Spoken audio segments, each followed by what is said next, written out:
So a warm welcome to everyone who is joining us today, and especially to our kind teacher today, Dr. Guy Newland, who is returning after a wonderful previous master's program talk where we all were so engaged and so appreciative, found it very informative and easy to understand, which is a testament to your skill, considering how difficult this material is. Okay. Well, that's good news. That I wasn't sure how much people understood. Yeah, thank you. I'm happy to be here. Wonderful. So please, we'd love to hear today's presentation. Okay.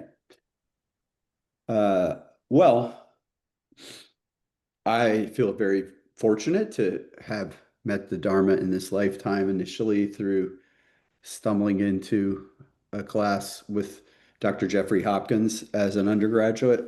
And in that way, making that connection, was able to learn how to read classical Tibetan, and eventually found that I had a special interest in um, Tibetan Madhyamaka, the Tibetan interpretations of the Madhyamaka philosophy deriving from Nagarjuna, and but especially that of Tsongkhapa. I have come to understand that I think you can understand some of the things that Tsongkhapa stresses, the purpose of the points he's trying to make, if you have some awareness of how other people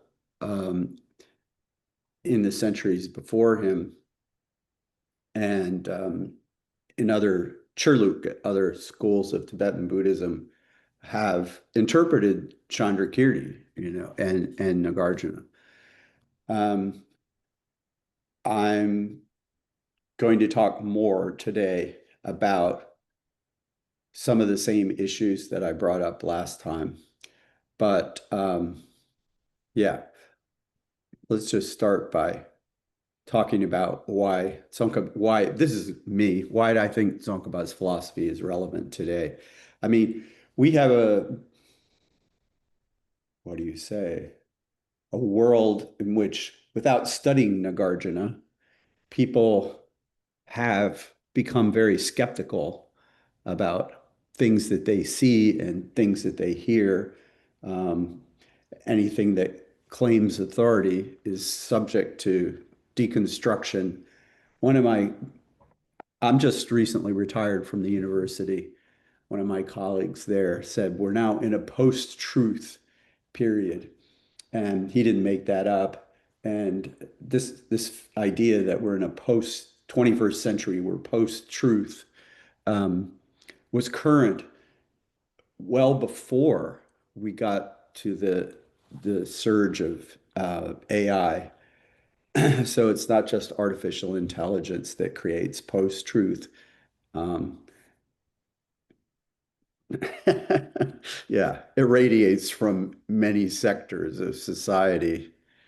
So, yeah, going beyond the 19th century breakdown of assumptions from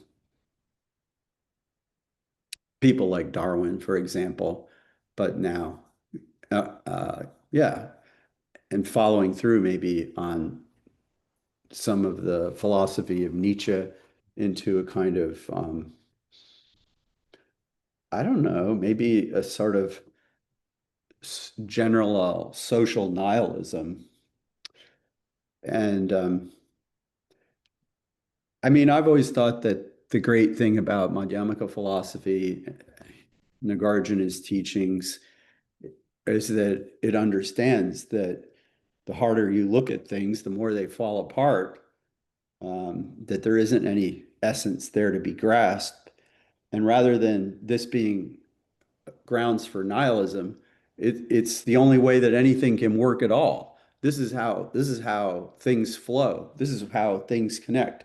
This is why our choices make a difference, because that's how the only way things can work is the fact is there their emptiness allows them to be interconnected and to flow from one moment to the next.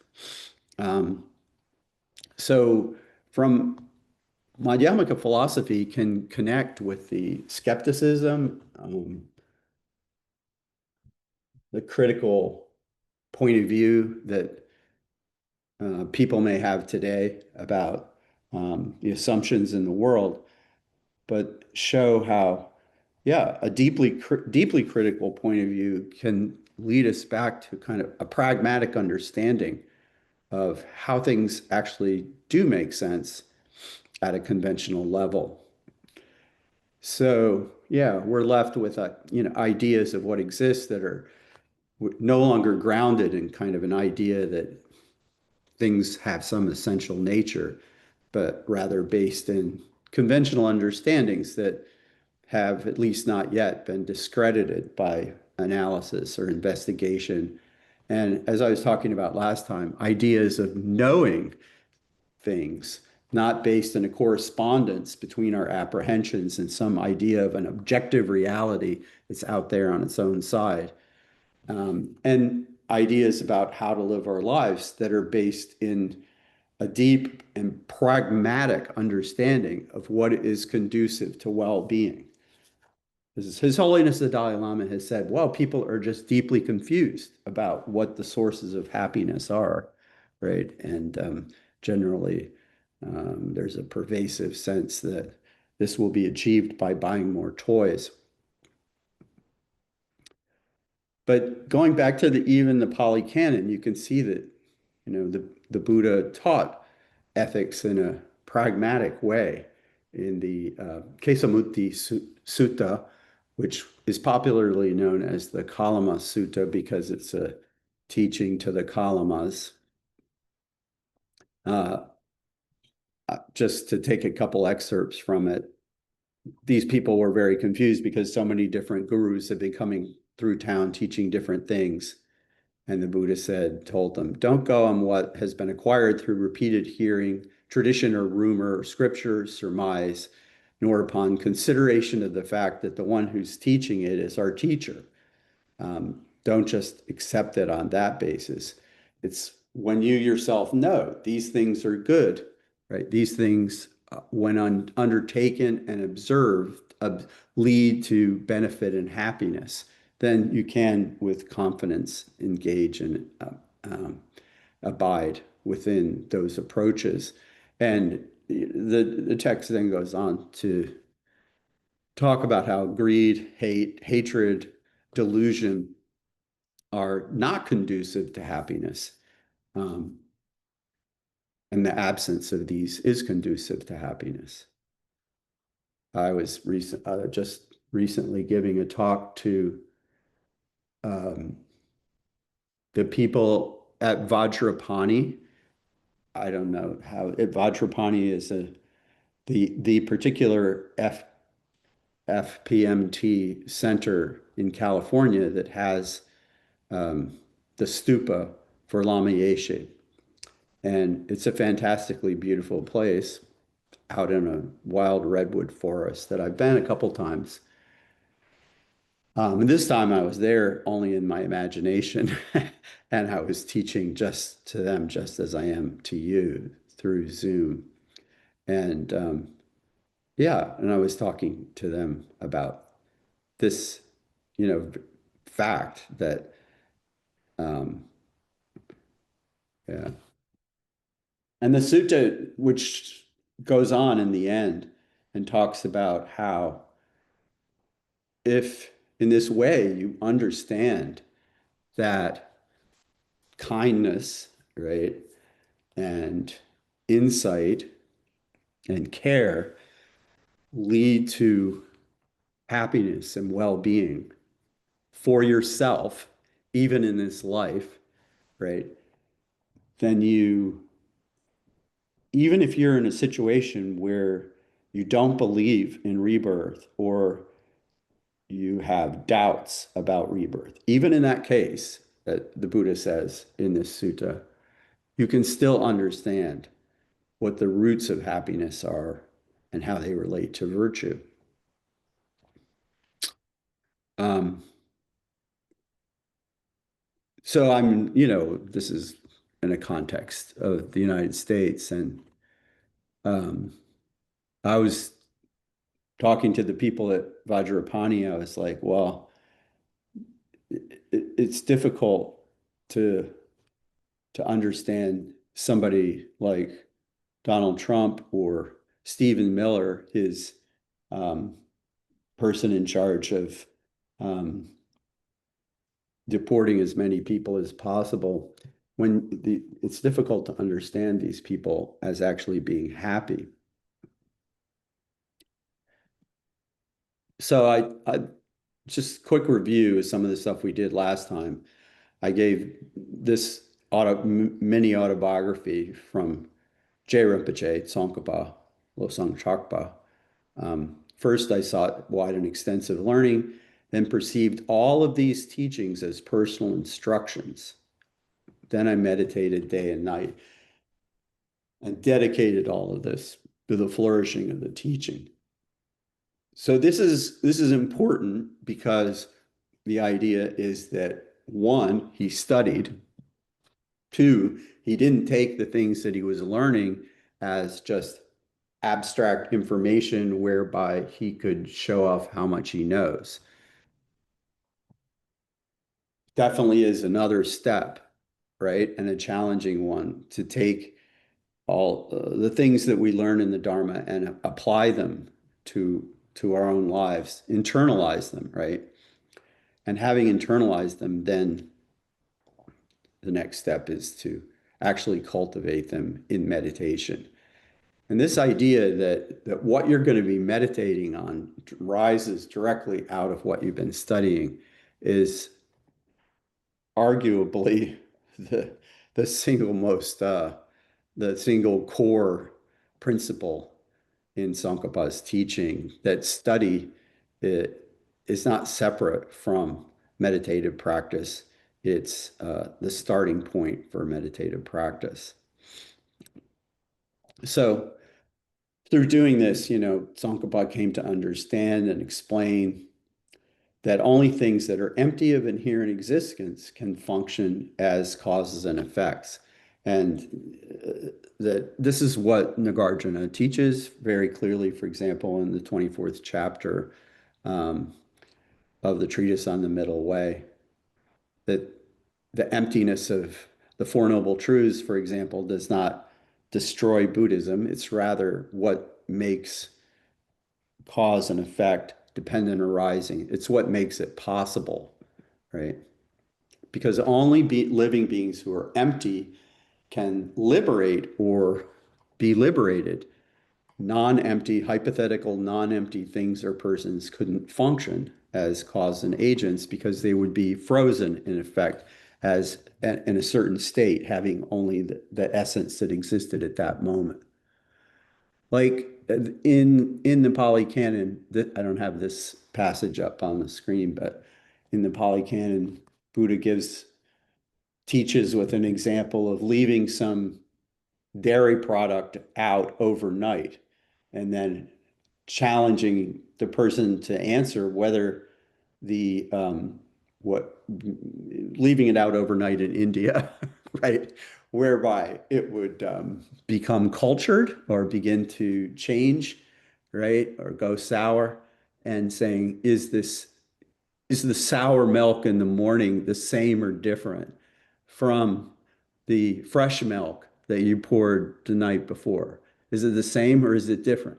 And it's like, yeah, this is one of the core arguments that's developed in Nagarjuna's philosophy and all the subsequent understandings of emptiness that are follow from that in Tibet as well as India. That things are constantly changing. And when you say things are changing, we think, oh, there's some solid thing, and later on it will be something different. But that's wrong. Before you can even think about it or talk about it or point to it, it's that instant has passed and another instant has arisen. In other words, when we say impermanence means things change, there's a tendency to reify the thing, Yeah. And really, there's nothing graspable that's there. There's this flowing that goes on, and the flowing is dependent on other flowings and interactions with all kinds of causes and conditions around. So Tsongkhapa quotes Chandrakirti. This is, what part of my point with these talks is to show that Tsongkhapa, I personally think that Tsongkhapa is, aside from apparently having been a great yogi, um, which is a difficult thing for me personally to evaluate. It's like, how do I know? Well, this is what the tradition says. He's like amazing yogi. Otherwise, how could he have figured this out? But anyway, what I can evaluate is that I think that he's a great philosopher, and and he's a great philosopher in part because he he figured out how to explain what Chandrakirti meant in his interpretation of Nagarjuna's philosophy. So I think, correctly understood Prasangika Madhyamaka. And I venture to say that no one in Tibet before Tsongkhapa had really correctly understood exactly. I think Rendawa, Tsongkhapa's teacher, seemed to be getting close. But I don't think anybody really fully understood what Chandrakirti was doing until Tsongkhapa. And his, Chandrakirti's texts had been translated to Tibetan centuries before, so a lot of people had had a go at them. So he was a great genius. So Chandrakirti says, in the context of emptiness, proper and improper conduct and their consequences make sense, and all the conventions of the world make sense. And then, so that's why Nagarjuna says, Chandrakirti quotes Nagarjuna, for those to whom emptiness makes sense, everything makes sense. And of course, you find that in the 24th chapter of the Treatise on the Middle Way. So when Tsongkhapa quotes Chandrakirti, he says, as saying this, he says, when Chandrakirti talks about what makes sense, and in turn quotes Nagarjuna as talking about what makes sense, what they mean is that these things exist. Yeah. So in this way, Tsongkhapa experienced some sort of profound awakening and expressed that insight in the ecstatic poem, Praise to Dependent Arising, which is actually, praise to the Buddha as the teacher of dependent arising. So just a quick review of what I explained last month, a couple slides on that, and then I'll talk about what we're going to do more now. Last time I tried to do basically two things. Talk about how Tsongkhapa identifies the object of negation, and talk about what it really means to say that things are mere imputations or are merely labeled. I believe is the FPMT language for that. And Tsongkhapa identifies the object of negation not as the idea that there are external objects, not as, right, but rather not that things depend on their parts, and we fail to recognize that and reify the wholes. Not that things depend on causes and conditions that precede them, and we just treat them as though they don't and are just self-established in the moment. But no, the subtle object of negation is the innate sense that things have their own way of existing, their own manner of being, their own way of setting themselves up without depending on the perspective of a conventional consciousness, right? So things are merely imputed. That's how things exist. Yeah. And what delusion or ignorance superimposes onto things is the idea that they have some way of existing without having to depend on the perspective of a conventional consciousness, right? So what this means, if things are mere imputations, there are external objects in prasangika, but we can't say what they are except relative to the perspective of an unimpaired mind that takes them to be that. And this is like, in Yogacara, they use the example of God's ghosts and humans going down to the river, right? And humans see water, and the gods see nectar, and the ghosts see pus and blood. And Yogacara tries to use this to show that there aren't any real external objects. But in Prasangika, what this means is that there is nectar there, but not relative to our point of view. The nectar is only there relative to a God's point of view, right? And there is water there, but it's water only relative to our point of view. Unfortunately, for the hungry ghost, it's not water relative to the hungry ghost's point of view. Unimpaired means that, so in other words, if we have through the karma of being born as a certain kind of being, certain kind of mental faculties and sense faculties, and those are working, right, then we can take things to be conventionally what we can appropriately designate them as or regard them as, right?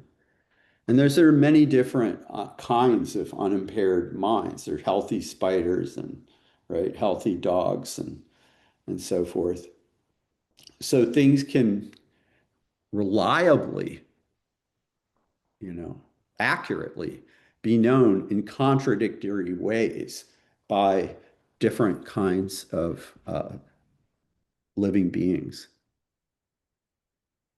Yeah, that's what I was trying to explain last time. And therefore, since there is a possibility of reliable knowledge, but because there isn't any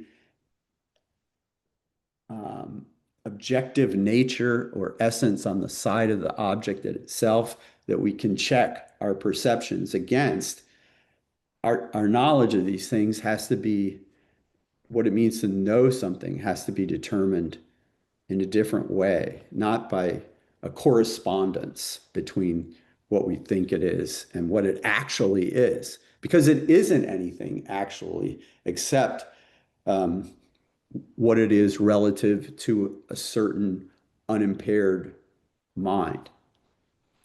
So what Chandrakirti says and Tsongkhapa explains in more than one way, in more than one of his texts on Madhyamaka, rather than being a matching up between our subjective apprehension and an objective nature in the object, it's like how people take things which hasn't been discredited or impeached. Right. So we can in ordinary world, we know this is true, that we can think we know that there's a pool of water 100 yards away out in the distance, and then find out that we didn't actually know that, because as we get closer and look at it more carefully, right, it turns out that that's an optical illusion of the heat rising off the pavement, right?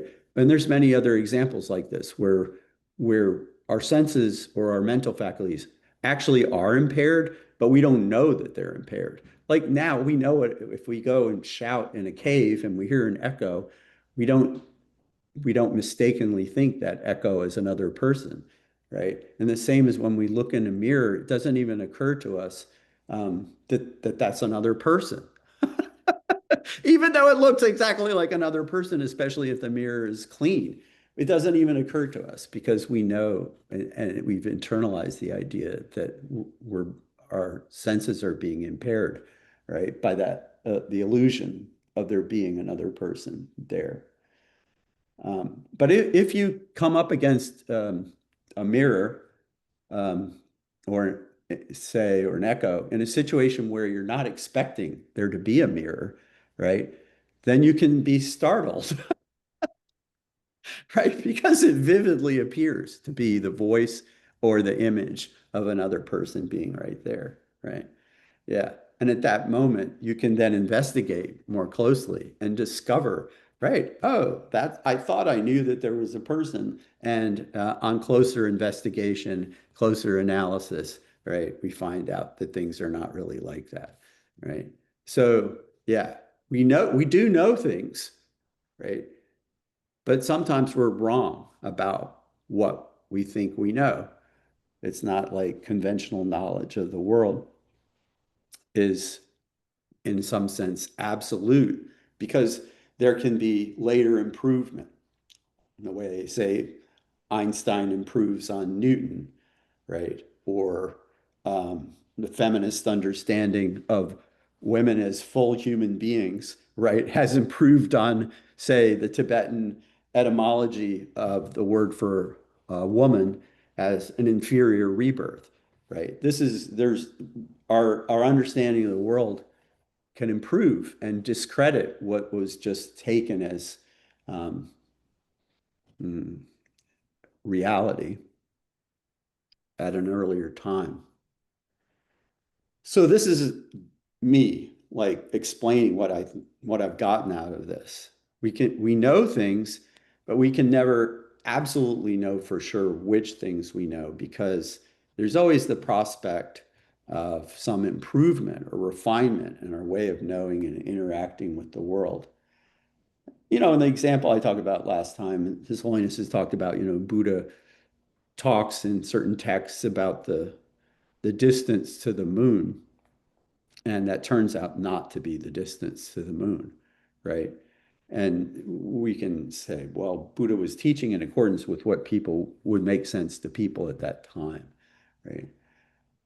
But many people, for some centuries, having faith in the Buddha's word, would just take it that that was the actual distance to the moon, right? Yeah. But now that understanding has been impeached or damaged or discredited, or you could say improved. And that's the idea. There's always the prospect and possibility of an improvement or refinement in our ways of knowing and interacting with the world. We can become more skillful at treating cancer or taking care of people who are grieving, um, or teaching the Dharma, right? We can become more skillful at these things, right? Because what we think is the best way to do it, we leave it open to the prospect of being refined and further improved. And I was trying to make the argument last time that this is parallel to Lamrim, to the stages of the path that are we can grow in our understanding progressively, right, along the path. And that Gelugpa is not a tradition in which it is said, you are all perfect Buddhas right now. And unfortunately, you don't know it, but you should meditate your innate perfection that is already attained. But this is the way it's taught in many other traditions, and there are scriptural bases for teaching in that way, right? Um, but in the Gelugpa tradition, it's like, no, it's a gradualist tradition. We're not Buddhists. We have the potential to gradually transform ourselves in that direction. Okay. So that's like sort of a review from last class. Now, this time I'm going to talk about how Tsongkhapa avoids reifying ultimate reality or emptiness into some kind of monistic, mystical absolute. How he shows that Madhyamaka analysis does not even slightly refute the existence of conventional phenomena, and returning to the topic that we've been talking about since last month, how he actually proves that Chandrakirti's Prasangika Madhyamaka includes reliable cognition of conventional phenomena.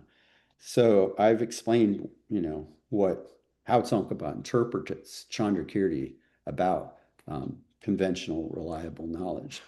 But pretty much all non-Gelugpa Tibetan philosophers think that Tsongkhapa is wrong about what Chandrakirti meant.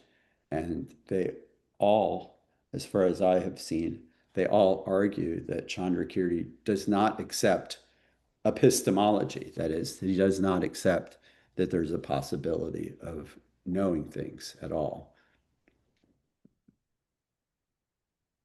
So just a little background.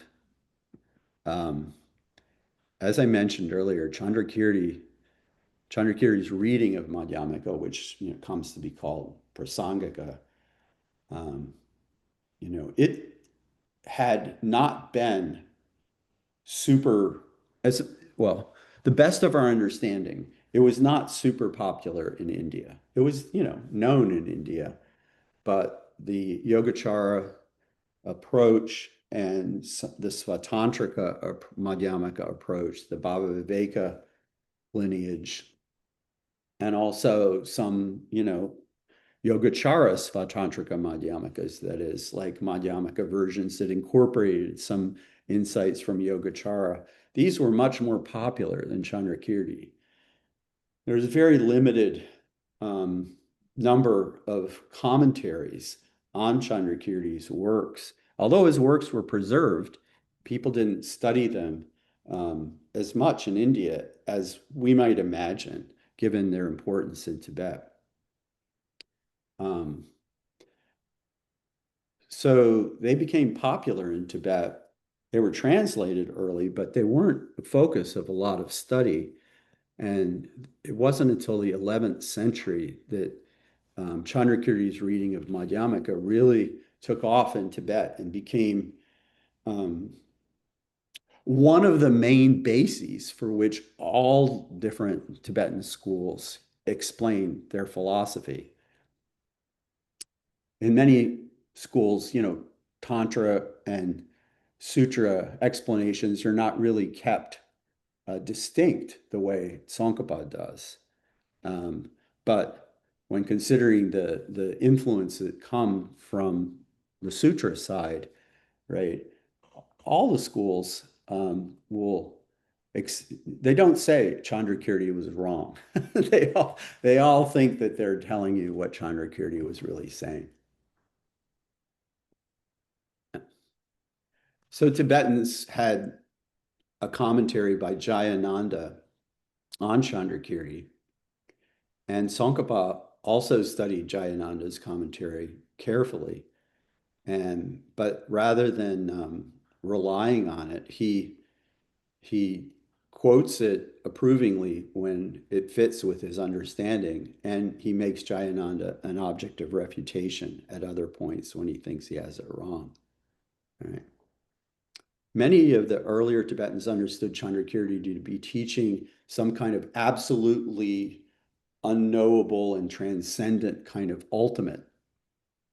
And Chabachurgi Senge, who in some ways was a big influence on Tsongkhapa, he criticized and rejected Chandrakirti's teaching on that basis. Chaba argued that the ultimate mind must, through analysis, come to know the final reality of things, right? And he took Chandrakirti as teaching otherwise, and thereby rejected Chandrakirti. And then there's others who were looking at Chandrakirti, Maja and Batsap. They were among many earlier Tibetans who started really liking Chandrakirti because they like this idea of an ultimate that was transcendent, beyond the realm of cognition.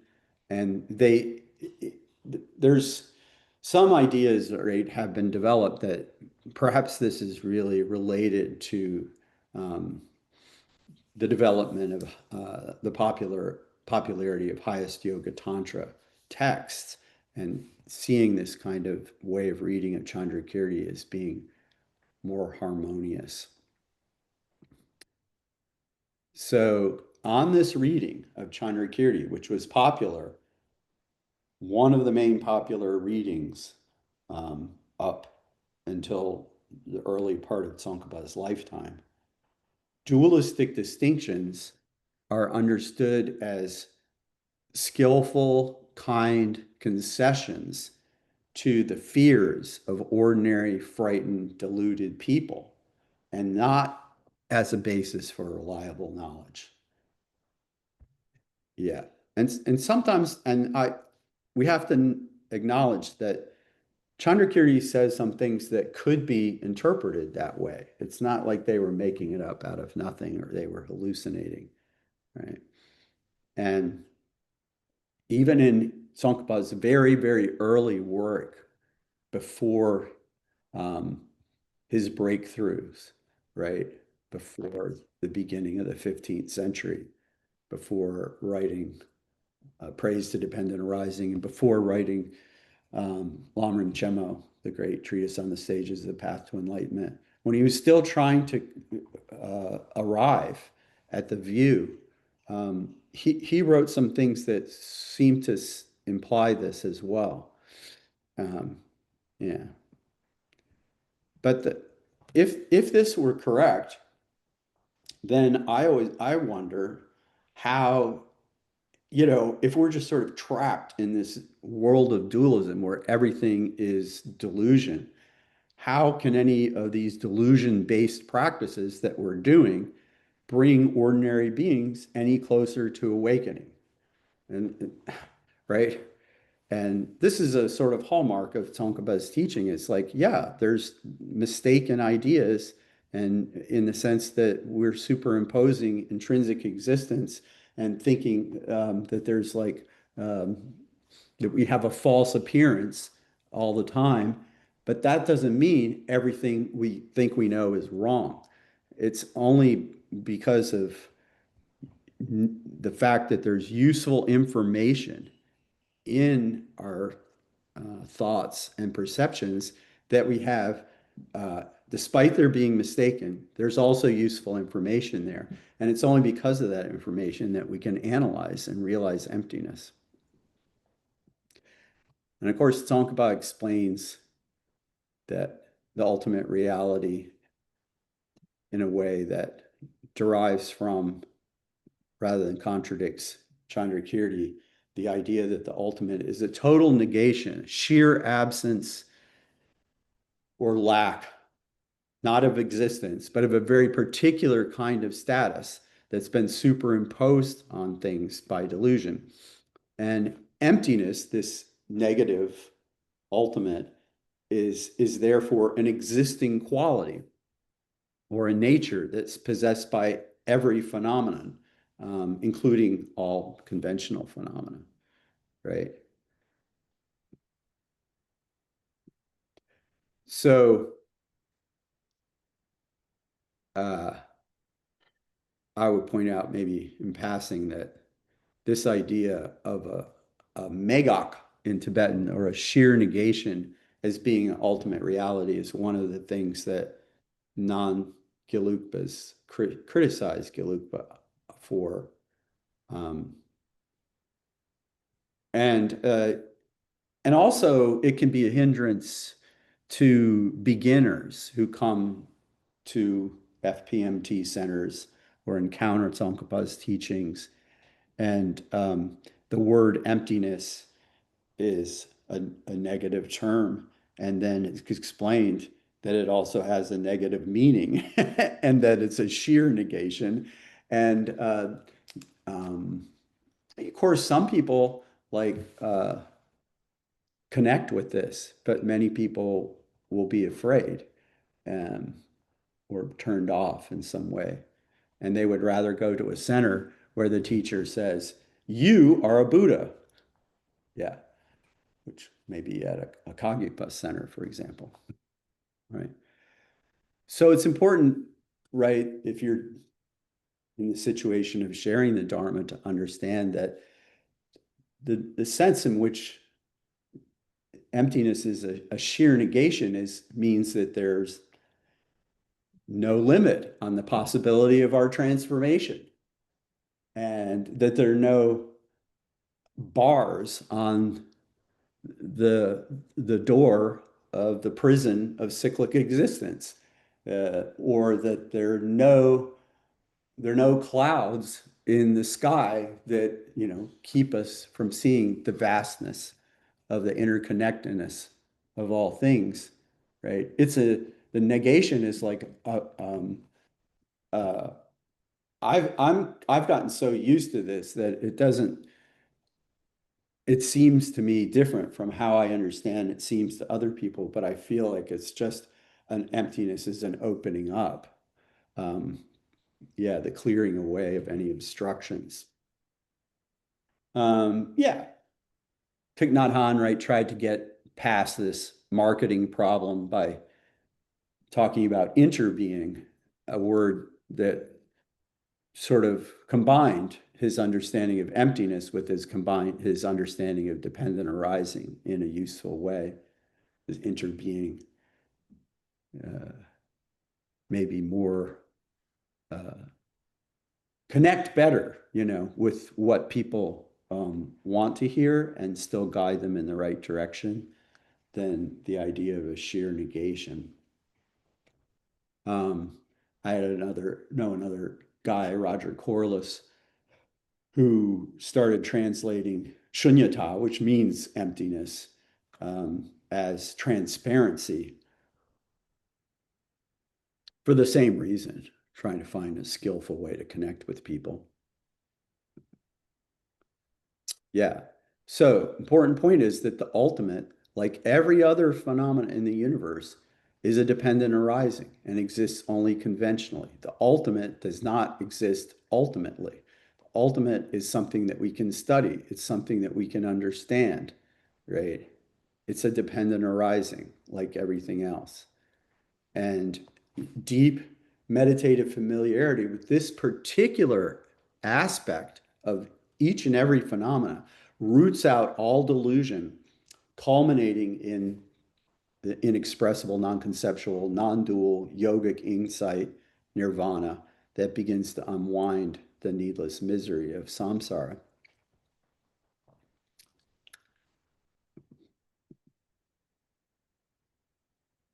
Yeah, obviously we become attached to things through the power of this afflictive misunderstanding, a consciousness that exaggerates how real things are. And when we act on the basis of this delusion, we accumulate karma.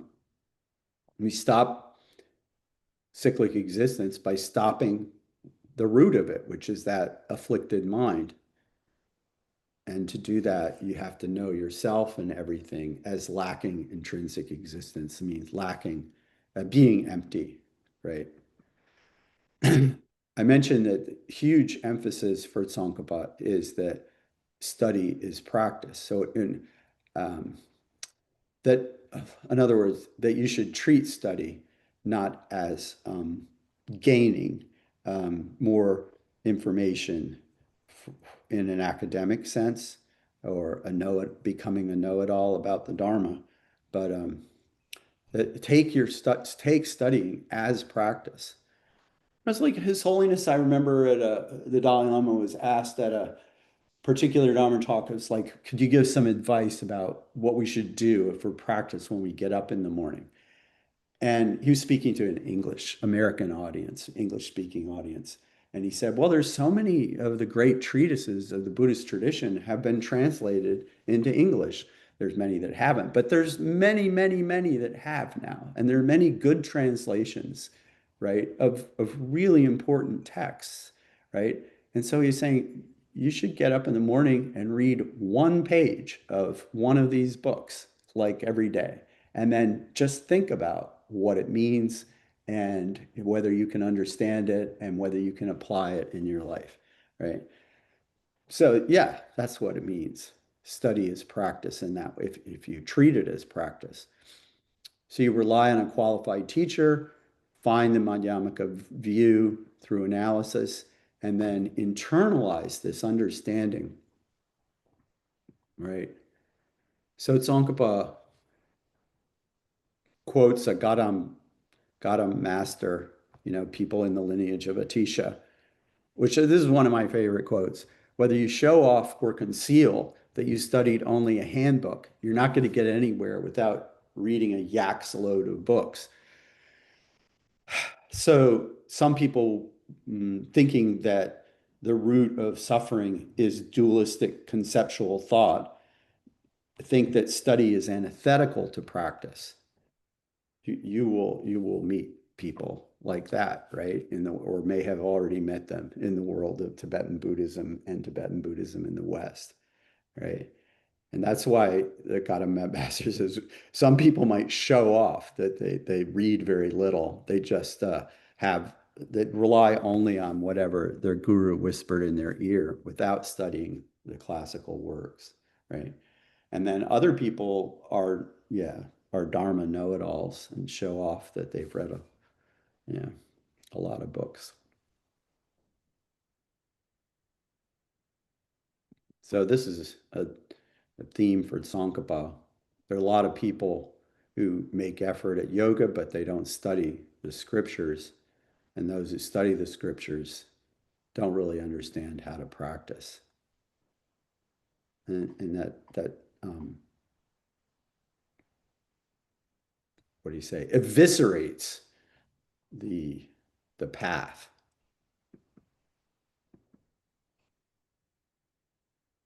And so for Tsongkhapa, liberating insight can be achieved only by meditating on precisely that which you've studied and then internalized through reflection, right? It's not the case that and for Tsongkhapa, it is the case, it would seem, in some other traditions. But for Tsongkhapa, it's not that you study one thing and then later you meditate on something that's secret that your guru whispers in your ear. And to make this point, in Lamrim Chemo, the great treatise on stages of the path to enlightenment, Tsongkhapa quotes the same verse from the Samadhi Raja Sutra. He quotes the same verse 3 times in different parts of the book. So I thought this is very important. If you analytically discern, that means conceptually and logically, in your mind, the lack of self, that means self-nature or intrinsic existence. And if you cultivate that analysis, that very analysis in meditation, this is what leads to nirvana, nothing else, right? So Kamalashila Samadhi Raja Sutra is super clear about this. Kamalashila is, super clear about it. And Tsongkhapa is following in that lineage. So I'm going to say bad guy, the wrong person in this regard is taken as Hoshang Mahayana, right? Who we do think was a historical person, right? Representing kind of a non-conceptual Zen-like approach in Tibet. And Tsongkhapa names only Hoshang Mahayana as an advocate of this contrary view that all thinking, all conceptualization is the root of all our problems. And thus the goal of practice should be to abandon thought, to abandon concepts, right? And that analysis is taking us in exactly the wrong direction, right? So he names only Hoshang, but in doing so, he's doing it and stressing it in order to refute views that are very commonly held by many prior Tibetans whom he isn't naming, and views that are held by Tibetans and Tibetan teachers in other schools down to today. Yeah.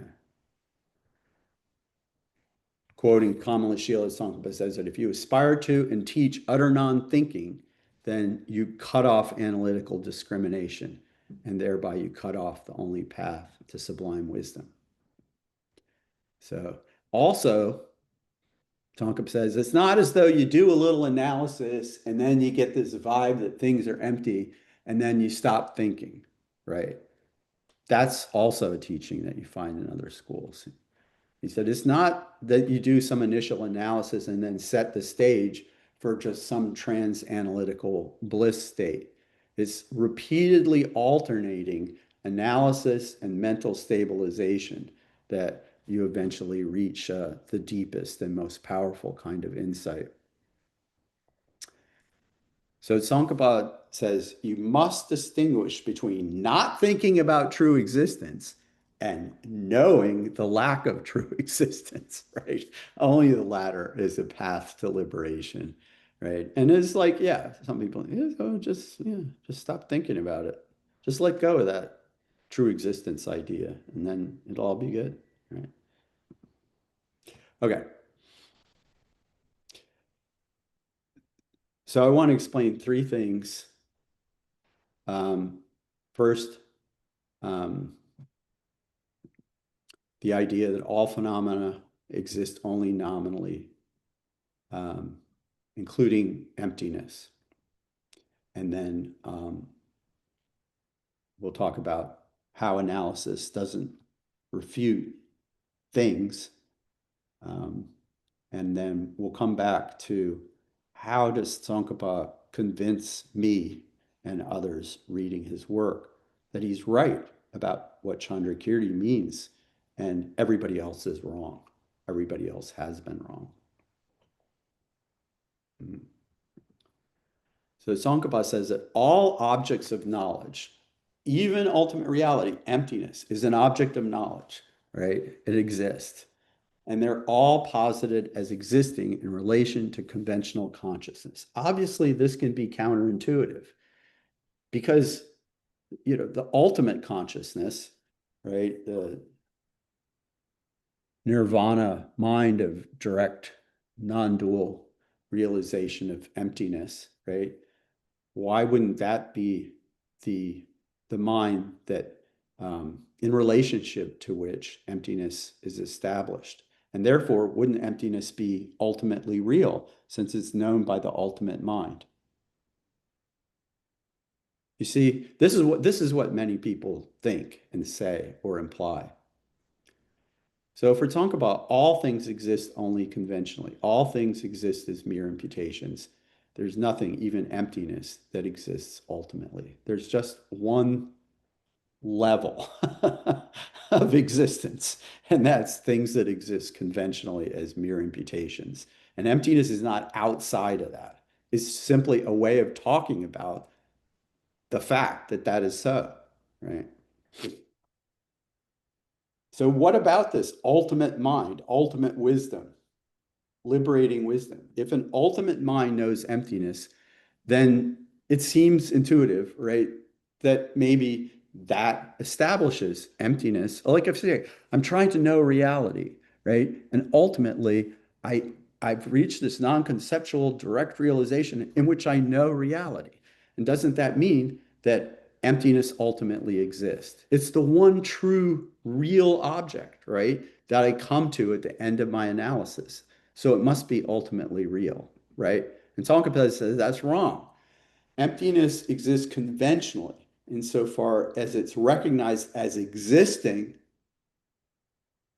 by a conventional mind of a practitioner who has just arisen from meditation on emptiness, right? The ultimate mind that's non-dualistically knowing emptiness and a yogic absorption of nirvana, this ultimate mind knowing emptiness doesn't think about emptiness as existing or non-existing. It doesn't say, oh, emptiness, you're right, you understand. It knows only emptiness. So it doesn't, take emptiness as an existent. Another way of looking at this, which occurred to me when I was, studying this, is that if the profound, trying to understand why people have these different points of view, if the profound emptiness is the final nature of all things, it's the actual reality of all things, then it must be its own final nature because it exists and it's one of the things that exists, and all things have emptiness as nature. Then emptiness must be its own final nature. And if it is its own final nature, right, then doesn't that mean it's self-existent rather than a dependent arising, right? And Tsongkhapa explains in Illumination of the Intent that there is no emptiness that is its own final nature. If we ask with regard to any conventional phenomena, what is its final nature? We analyze, and analyze. We arrive only at last at the emptiness of that particular phenomenon. And the same applies to emptiness. If we ask about the emptiness of the table, right, what is its final nature? We arrive at the emptiness of that emptiness, right? The emptiness of the table. So any emptiness, every emptiness is like everything else, a dependent arising, not existing by way of its own nature. All emptiness is of exactly the same taste, Rochik in Tibetan, the absence of inherent existence, but these emptinesses do not exist on their own. They exist only in relationship to the particular phenomena of which it is the final nature. So the emptiness of the table is not some free-floating ultimate reality. It's dependent on the table, just the way the color of the table is dependent on the table as well. It's a quality that's possessed by phenomena.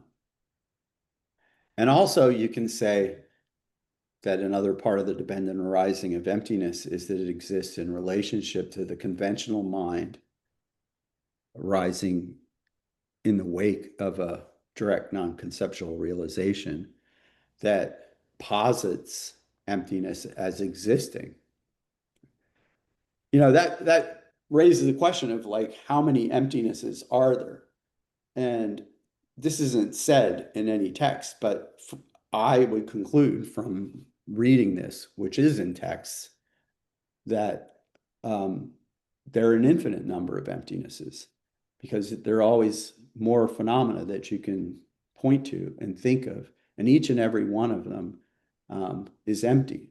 So as many objects of knowledge, as many emptinesses are of as many, at least as many as there are objects of knowledge which could possess that emptiness as a quality. Yeah. They're all of exactly the same taste, right? And when one thinks of that, the homogeneous nature of all this infinite number of emptinesses, they're not separate, right? They're all exactly of one taste. Then you get this idea of the Dharma Dhatu. I just thought of that because that's Churying, right? That's what Churying means.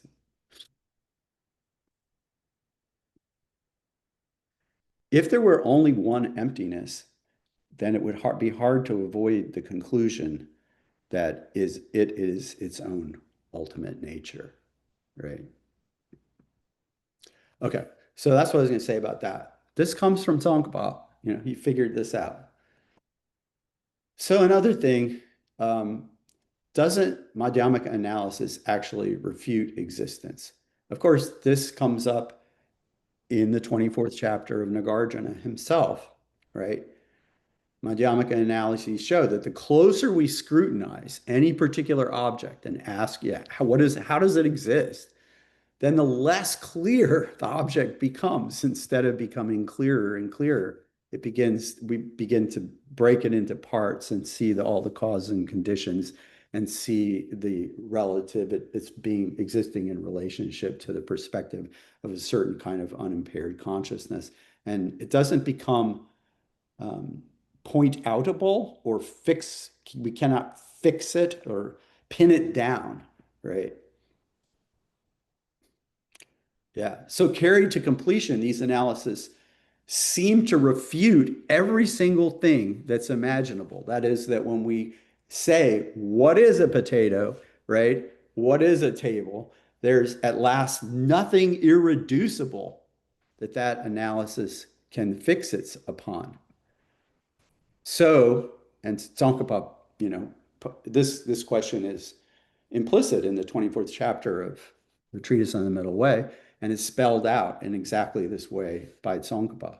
How can any reasonable person, any philosopher, any rational person, whether a Madhyamaka or otherwise, understand this ultimate analysis that is unable to find things, right? That seems to refute things, and yet still claim that these things exist, right? How is it possible for something to exist when reason refutes it?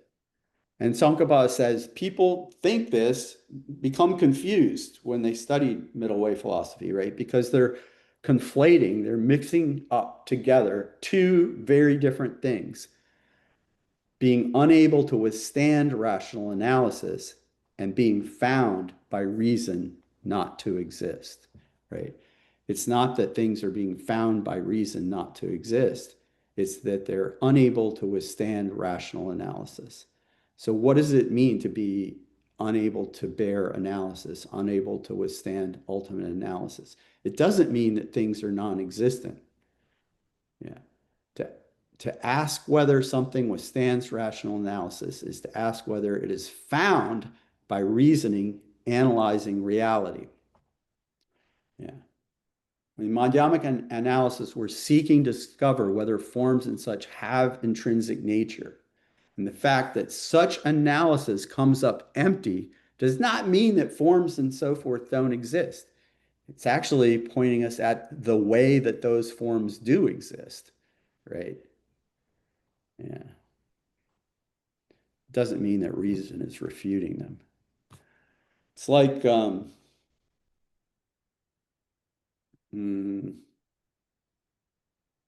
it's like you're looking through a certain lens, right?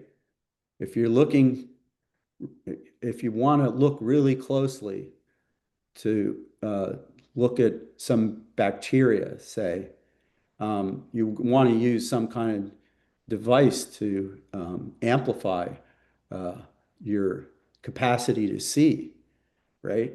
Um, but if the device you used was a telescope, then you're not going to find any bacteria, right? Yeah. Or you can think of it in other ways, like each discipline, whether you're talking about physics, chemistry, biology, psychology, sociology, political science, all these different disciplines in the university, they all have a certain analytical lenses through which they look at things on a certain scale, just like some people are looking at things on a microscopic scale and other people are looking at things in an astronomical scale, right? And they don't see the things, they, no matter how carefully they look, they don't see the things that people that are looking with a different kind of lens are looking, okay? So it's like that. When you're doing ultimate analysis, you're tuning in a special way. You're tuning into the ultimate wavelength, right? And that wavelength, there's no useful information about whether it's better to buy a blue car or a red car because they're all equally empty. And there's no useful information directly available about whether it's good to kill or not kill because they're both equally empty, right? This is a great limitation of the ultimate knowledge channel is it doesn't provide us with the kinds of distinctions that we need to live and become more kind and become more effective in the world. This is like the huge point, and I would say motivation for a lot of Tsongkhapa's philosophy. You need to protect and understand that conventionalities are not destroyed by ultimate understanding.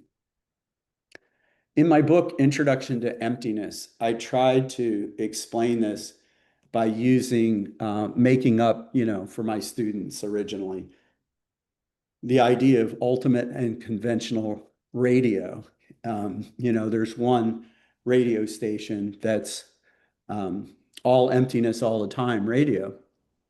And then there's another station called All Things Considered, which is a popular news show in the United States, right? So, yeah, on All Things Considered radio, we hear about the virtues and qualities of different kinds of cars, different kinds of political policies, different kinds of, candidates, different complications of international relations. We hear about all these things. A lot of information, a lot of distinctions being made and arguments for different kinds of distinctions. Yeah. But if we turn into the ultimate nature of things radio, it's all empty. It's all equally empty all the time, right? And it doesn't help us directly make practical distinctions, right? But it changes the way we approach those conventional distinctions. If we let go of all things considered and tune into all emptiness all the time radio for a little while, then when we go back to all things considered, right, we hear it in a different way with a kind of suspicion about a tendency to exaggerate or reify the distinctions that are being made. But nonetheless, there are practical, useful distinctions. Yeah.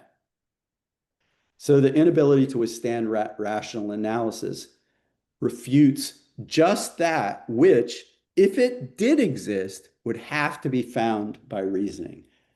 Your analytical reasoning is looking for what's the essence of what this thing really is, right? And the fact that you can't find anything doesn't destroy the thing. It just shows that there isn't any essence to it, right? Yeah.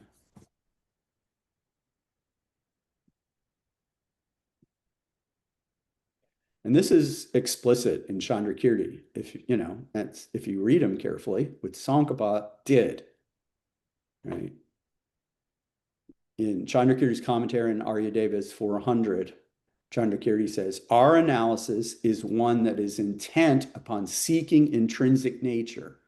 That's what he says. He doesn't say our analysis destroys all conventional phenomena.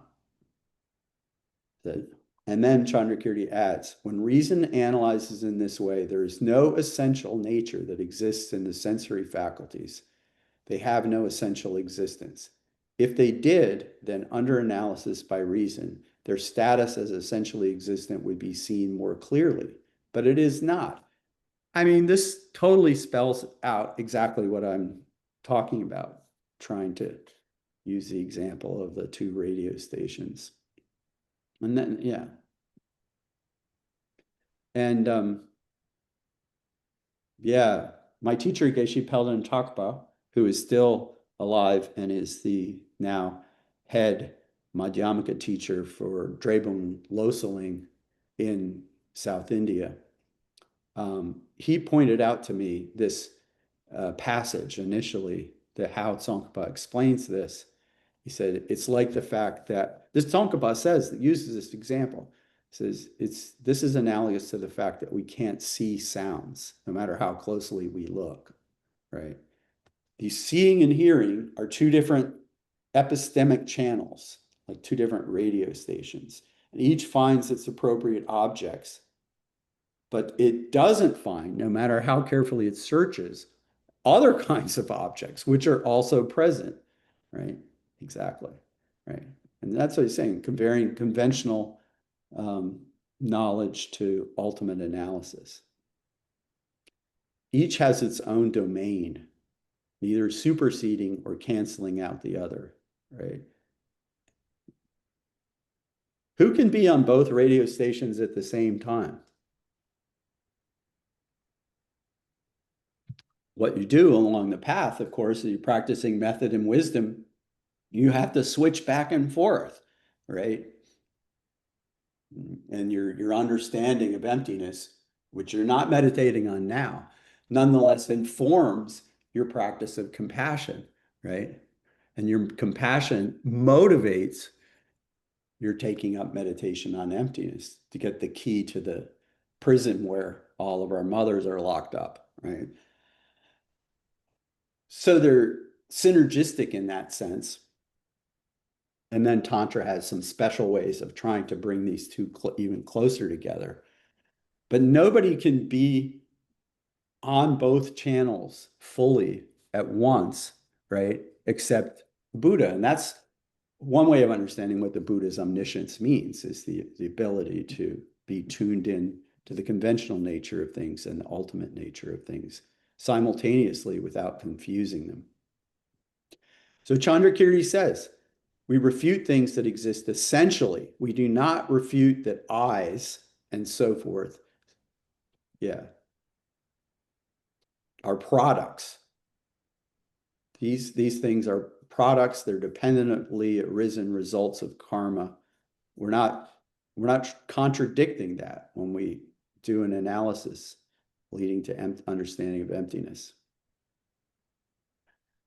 Okay, and finally, I wanted to talk about, we talked about last time this idea that Chandrakirti's idea of conventional reliable knowledge is very different from what people usually take conventional reliable knowledge to be. When I wrote my dissertation back in 1987, I guess, I was writing it in 87 and 88. I said in a sentence in there that in the Gelugpa education system, people are initially inoculated, vaccinated with Dharmakirti and teachings about how the sense faculties work and what their objects are and what reliable knowledge is. They're inoculated with this confidence in these kinds of conventions before they're exposed to Madhyamaka philosophy, right? And I was later criticized at a conference by my friend Sonam Takcher, who's a philosophy professor now in Tasmania. And I was criticized for this one sentence because he says it implies that that Gelugpa understanding of Madhyamaka includes the idea of conventional reliable knowledge as it's presented in Dharmakirti. And in fact, I had been sort of thinking that exactly that was the point.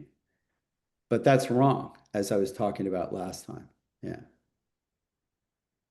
Because Tsongkhapa explains very clearly that Chandrakirti asserts reliable cognition, that we can know stuff, and also refutes reliable cognition as it's taught by Buddhist realists, among whom, Dharmakirti would be included.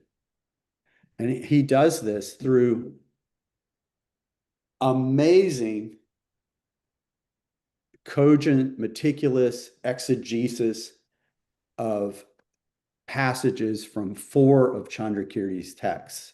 So I'm not going to go through all of these, but you can see this in the third volume of the 3-volume translation of the Great Treatise on the Stage of the Path.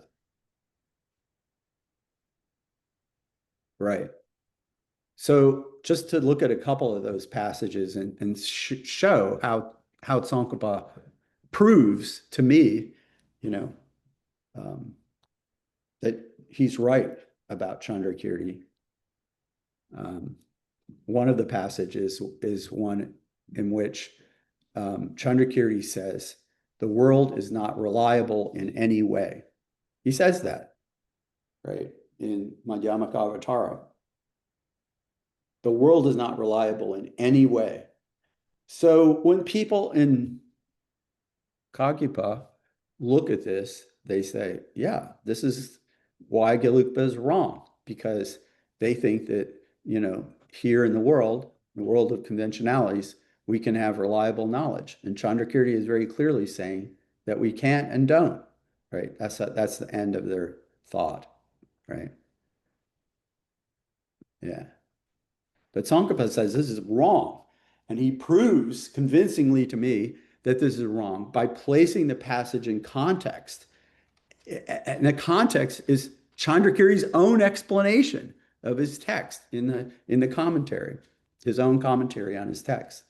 He says what this means is that only noble beings, only people who've directly realized emptiness, people on the path of seeing and above, only noble beings are the authority on the contemplation of reality.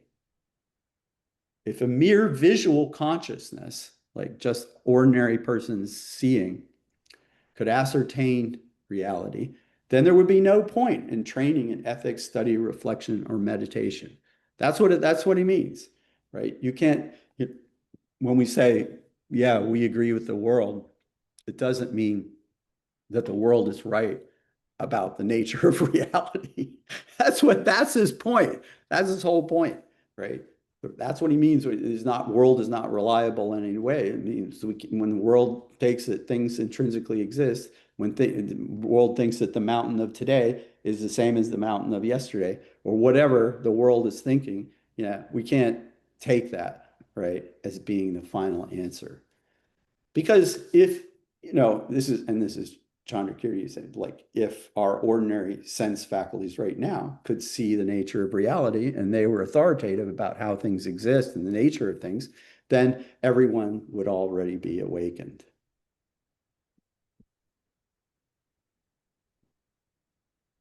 So Chandrakirti says, because the world is not reliable in any way, what that means is that the world has no critique in the context of reality, in the context of the question, what's the ultimate nature of these things? And Tsongkhapa backs this up by showing that in another text, Chandrakirti's commentary on Nagarjuna's 60 stanzas on reasoning, Chandrakirti makes the exact same point, saying that the Buddha taught that the sense consciousnesses are not reliable in the specific sense that they're not reliable with regard to the reality that's the final nature of things, right? Yeah. And then look at maybe one other passage like this. Many people have taken it that Chandrakirti, a proof text for a Kagyapa argument that there is no conventional reliable knowledge is this, because it seems that Chandrakirti is refuting conventional reliable cognition in his commentary on Aryadeva's 400 when he says, the Buddha has said that even consciousness has a false and deceptive quality, and that which has a false and deceptive quality is not non-deceptive because it exists in one way and appears in another. And it would not be right to designate such as a reliable cognition, because in that case, all consciousness would be reliable cognitions. Yeah. So Tsongkhapa explains that what this passage is doing is not refuting all conventional reliable cognition. It's specifically refuting conventional reliable cognition as was advocated by the followers of Dharmakirti, right?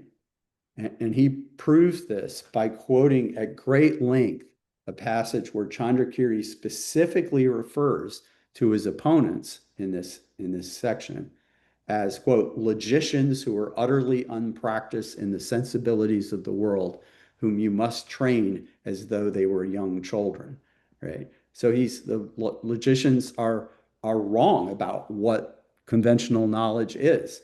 For these logicians, sense perception is non-mistaken when it apprehends, catches, gets at the intrinsic character of the object that's out there.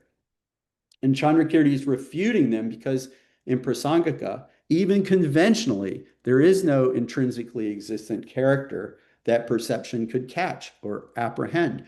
Things exist only relative to a certain unimpaired conventional mind. They're designated. So when you fully set aside how an object exists from the perspective of minds apprehending it, and just say, what is the object in and of itself on its own side, there's nothing that we can point out. There's nothing that we can either grasp or fail to grasp, right? So this is the prasangika kind of reliable knowledge that I was talking about last time. This kind of reliable cognition that Chandrakirti accepts operates in a different environment than the one Dharmakirti seems to envision, where there's a correspondence between the inner aspect that's apprehended in the mind and the outer nature that's in the object. Tsongkhapa quotes Chandrakirti's commentary on Aryadeva.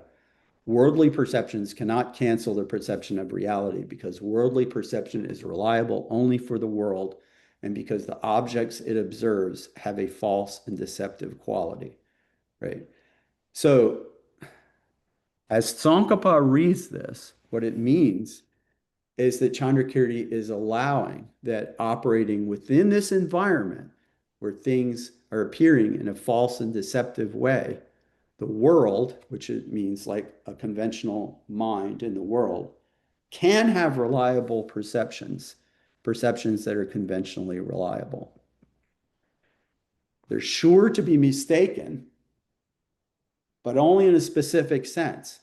They're sure to be mistaken about one thing, the presence or absence of intrinsic nature in their objects, right? The Chandrakirti is not giving a general refutation of conventional reliable cognition. He's saying that we can always be sure that these worldly perceptions are mistaken, right, with regard to the nature of things. So they're mistaken about one very important thing, which is, right, the basis of cyclic existence, but not about everything. Chandrakirti, even normal sense perception, is deceived in the particular sense that things appear to it as inherently existent and yet are not. This is another way of saying that our senses are constantly misinforming us, but not about everything. They're misinforming us about the ultimate nature of things. In my book, Introduction to Emptiness, where I was trying to come up with examples to explain this, I use the example of somebody who's colorblind, right? Testifying about the color of a traffic light in court when there was a crash. And a colorblind person not able to tell red from green can't reliably testify about what color the light was. But they can still see whether the light was on the top or the bottom. They can still have other reliable information that's relevant to making the decision, right? If the green light is on the bottom and the red light is on the top, then the person comes in and said, well, I don't know what color it was, but it was the one on the bottom. Do you know what I'm saying? And so there's all kinds of useful information that we have about the world from our unimpaired senses. One thing that they're always mistaken about is the ultimate nature of things, but it doesn't mean that they're not giving us useful information. They are. What else do we have to go on? How would we ever know how to get food, right? For example, right? The world knows objects with reliable cognitions. So Tsongkhapa explains Chandrakirti's apparent refutations of reliable cognition are just, in fact, refutations of an essence-based epistemology that was common, right? It was since Dharmakirti is sort of the father of Indian Buddhist epistemology, right? Then it's sort of taken as though reliable cognition is whatever Dharmakirti said. But Chandrakirti is saying that's not right, right? There is reliable cognition. There are objects of reliable cognition, yeah, and they're contingently posited in relationship to each other. And so to convince us, right, in a different way that this is what Chandrakirti means. He quotes a famous passage from Chandrakirti's Prasanapada, his commentary on Nagarjuna's great treatise on the middle way. It says, "We therefore posit that the world knows objects with four kinds of reliable cognition, referring to perception, inference, scripture, and analogy." Right? Yeah. So how do you explain that if you're a Kagyapa and you're saying there is no conventional reliable knowledge? You say, well, when he says that the world, which is, in other words, idiots, dummies, right, think that there's four reliable cognitions. That's what they say. But in Tsongkhapa's way, everything exists only conventionally. And Tsongkhapa finds Chandrakirti be clearly saying that at the conventional level, which is the only level at which anything can be posited as existing, there are four types of reliable cognition. Now, ultimately, of course, in the context of analyzing reality on ultimate, emptiness only radio, there isn't any reliable cognition. There's no cars, there are no dogs, there are no boats, there's no computers. Do you know what I'm saying? None of those things are apprehensible, right? They're not findable under ultimate analysis. Also, I want to point out, when you talk about the ultimate, right, you also can't find any absence of reliable cognition. Right? There's nothing truly exists, nothing inherently exists, nor do things inherently not exist. Everything is equally and completely empty. Just read the Heart Sutra. It's all spelled out, right? Yeah. There's no, like it says in the Heart Sutra, in the context of emptiness, there is no attainment and there is no non-attainment.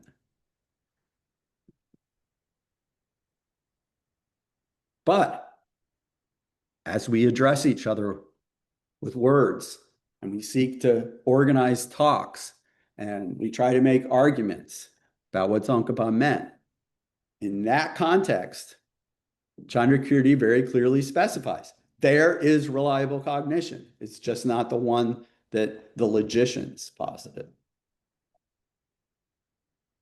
So in the midst of this continuously deceptive appearance of that our senses are delivering to us and our minds are buying into, right? This continuously deceptive appearance of things as having their own nature. There are nonetheless reliable sources of information, like the colorblind person can still be a useful witness, right, about the traffic accident of cyclic existence, right? Because they have useful information. They just don't have information about what color the light was, ontologically speaking, if you follow. So reliable knowledge is really the crux, right?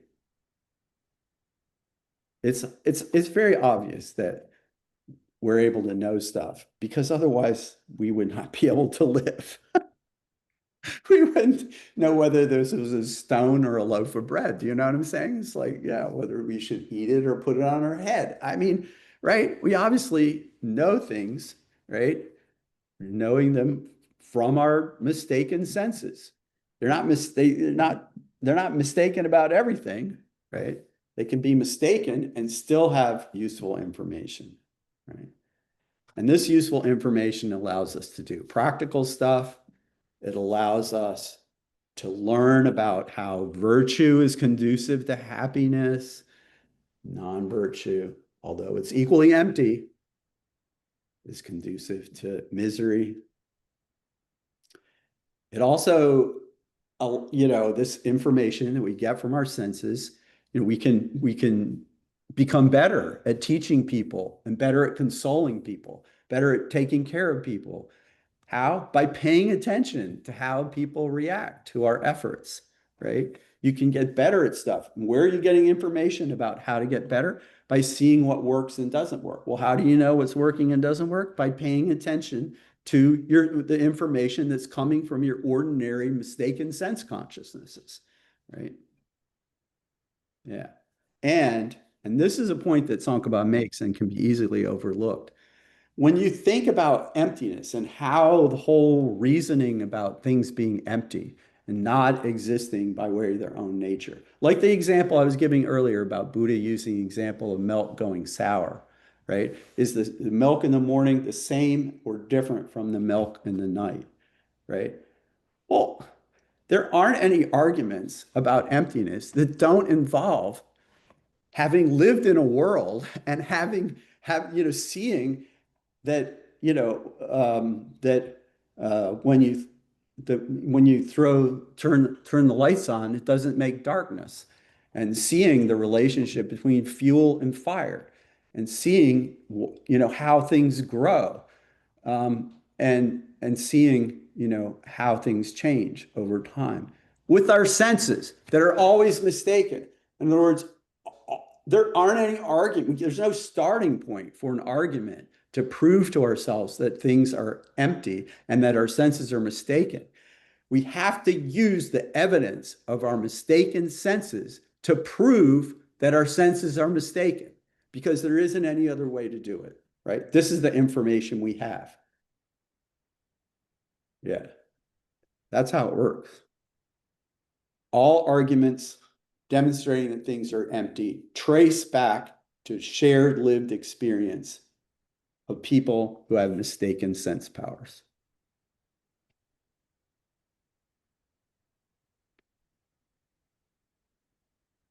That's it for me today.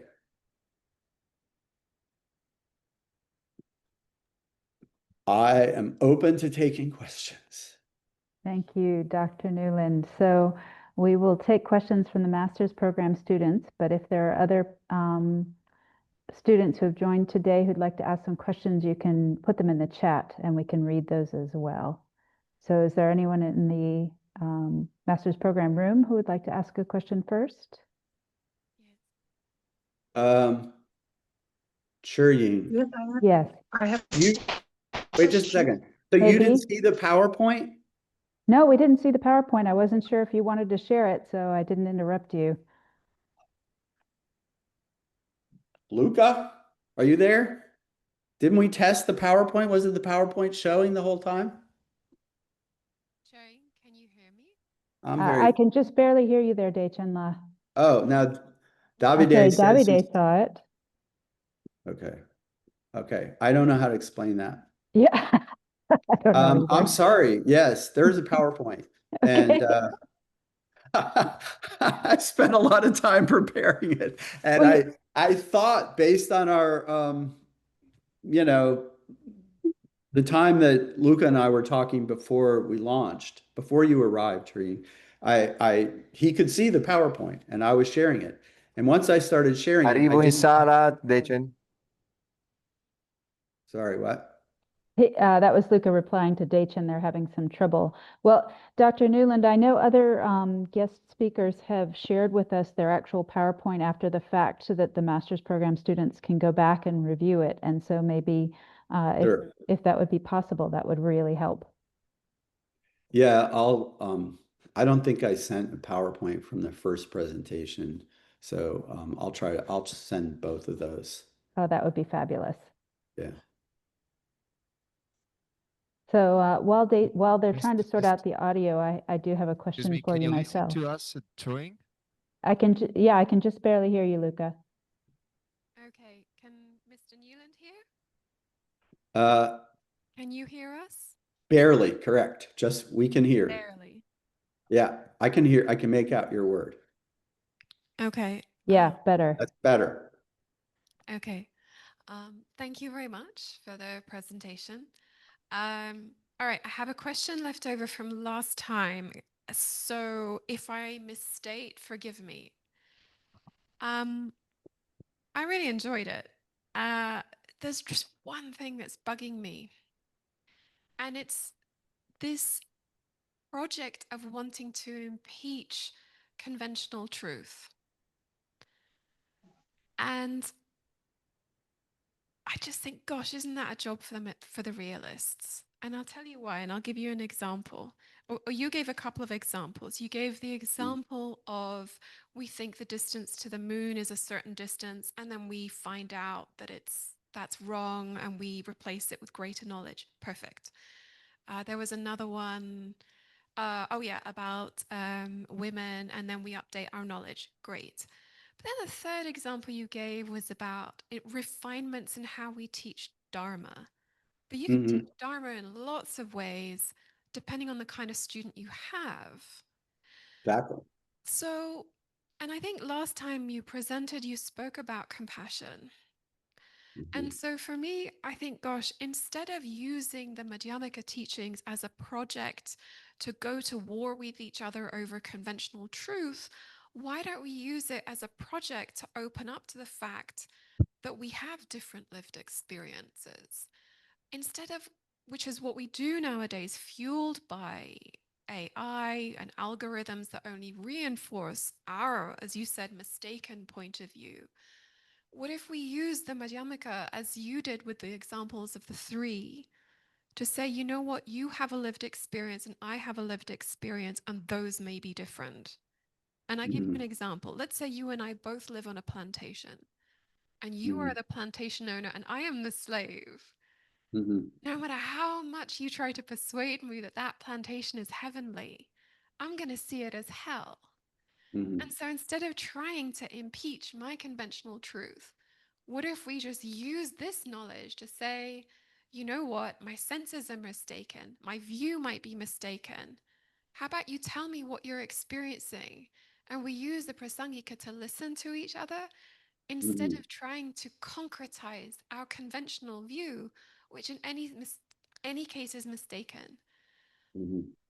Yeah, I follow. Yeah, I can see that you've been thinking about it. Let me start with the last thing you said.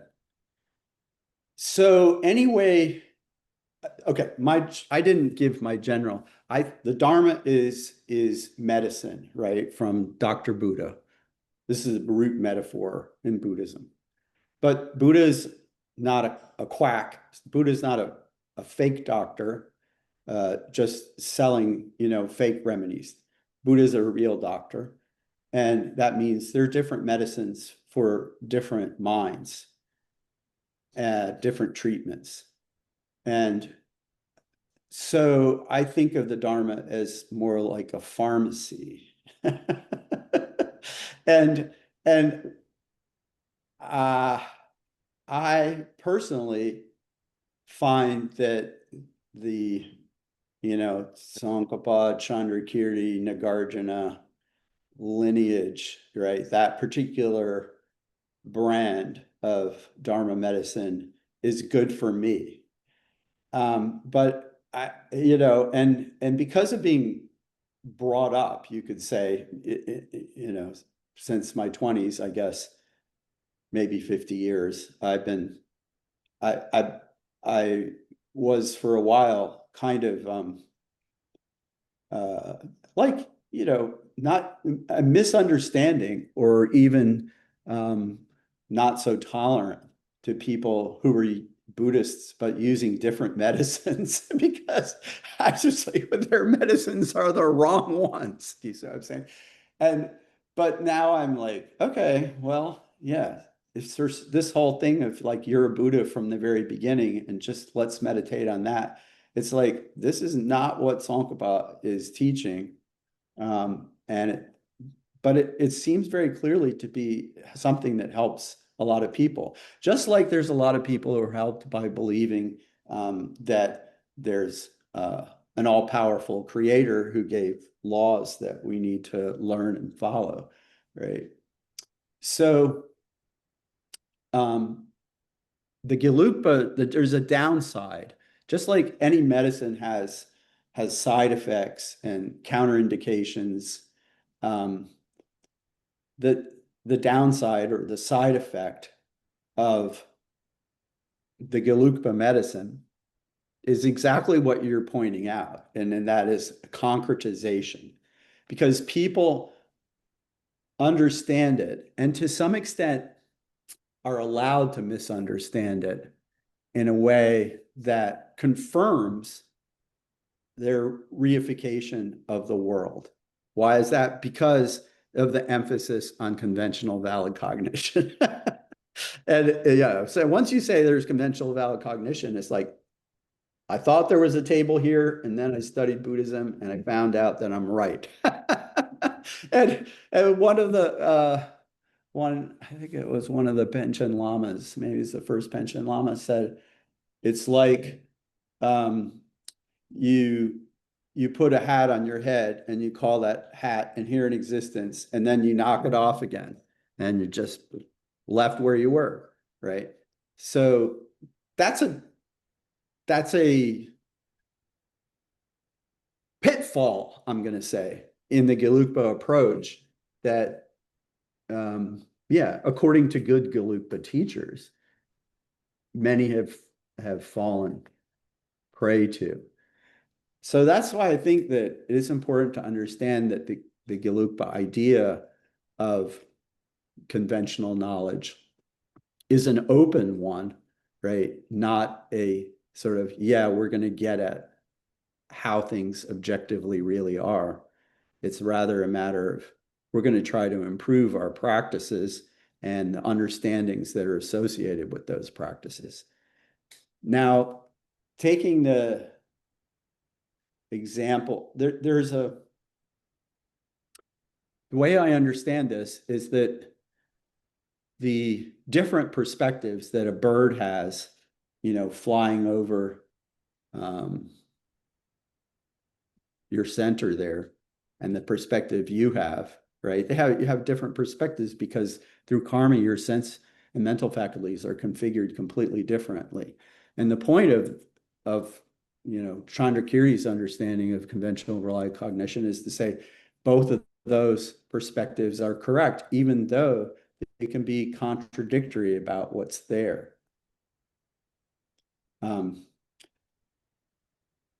When you start talking about, well, all right, let's extend that, not just talking about beings in different realms or beings of completely different species with totally different innate configurations of their sense and mental faculties. Let's extend that to people who come from different cultures or people who have different social situations in the world. Does this imply not just a realm relativism, but a cultural relativism as well, right? And that's what I'm getting from your plantation example. And I don't think it does imply that. I think in the case of the enslaved person and the person who purports to own that enslaved person, they're endowed with the same basic kind of sense faculties and mental faculties, and they have they have different motivations, right? And they have different socializations, but they have the raw information. The slave master has all the raw information if he chooses to use it to understand the shared humanity that he has with the person he's enslaved. An example of that is, there are various cases where people who were actually involved in slave trade came to realize that they were doing the wrong thing. Do you know what I'm saying? Right? And I would say, yeah, they realized the wrong thing because they were able to recognize that their past belief that these people were subhuman was wrong, right? They were able to impeach their own wrong belief about the subhuman. I would agree, yes. Yeah. So that's what I mean by impeaching wrong beliefs. People can have wrong cultures can hold wrong beliefs for hundreds of years. And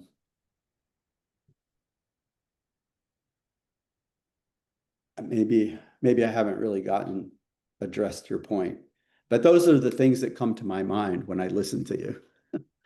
No, but that last example was a really fair point, and I agree with it. I think that's true. Yeah. I think my concern was coming from a world where we have access now more than ever to, so many people on the planet, as opposed to Tibetan villages where I don't know how many people were there. And imposing our view on all of that is risky. But I think the example you gave of the slave owner who changes their view, I think is hopeful. And if we had to say that there is no common locus at all between the view of the slave owner and the slave, that would be pretty dismal, probably. Exactly. Exactly. Right. No. And I was building off the example that you gave, but Yeah. historically, this is true. There were people involved in the slave trade who repented and became abolitionists during their lifetime, right? And so because they observed, it wasn't, I mean, they might have experienced that as God's grace, shot rays onto them. But like from my point of view, it's because they were paying attention to the sense data that they had and then reflecting and analyzing what it implied about the humanity of these other people in a more accurate way. And we always do that. That's the lack of intrinsic existence is what makes it possible to improve things, improve how we do medicine, for example. Yeah. Thank you. Mm-hmm.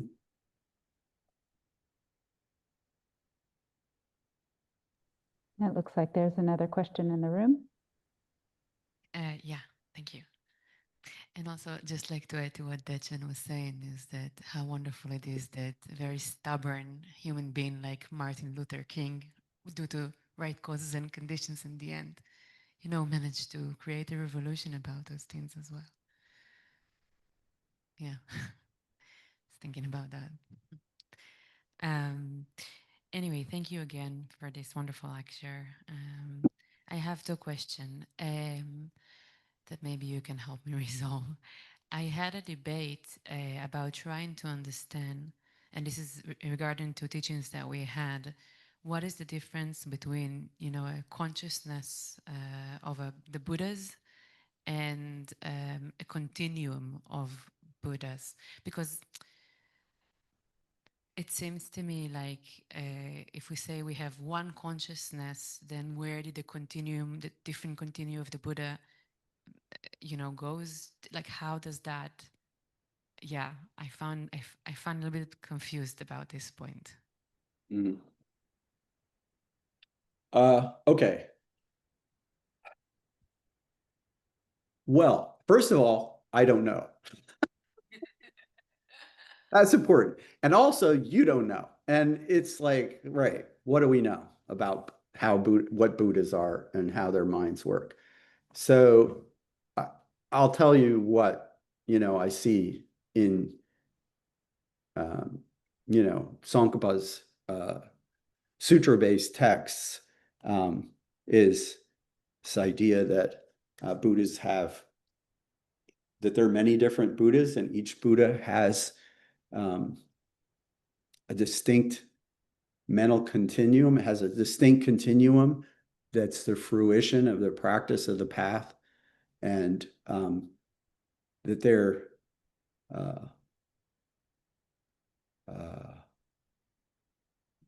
unique in being able to perceive all phenomena and the emptiness of all phenomena simultaneously without confusing the two.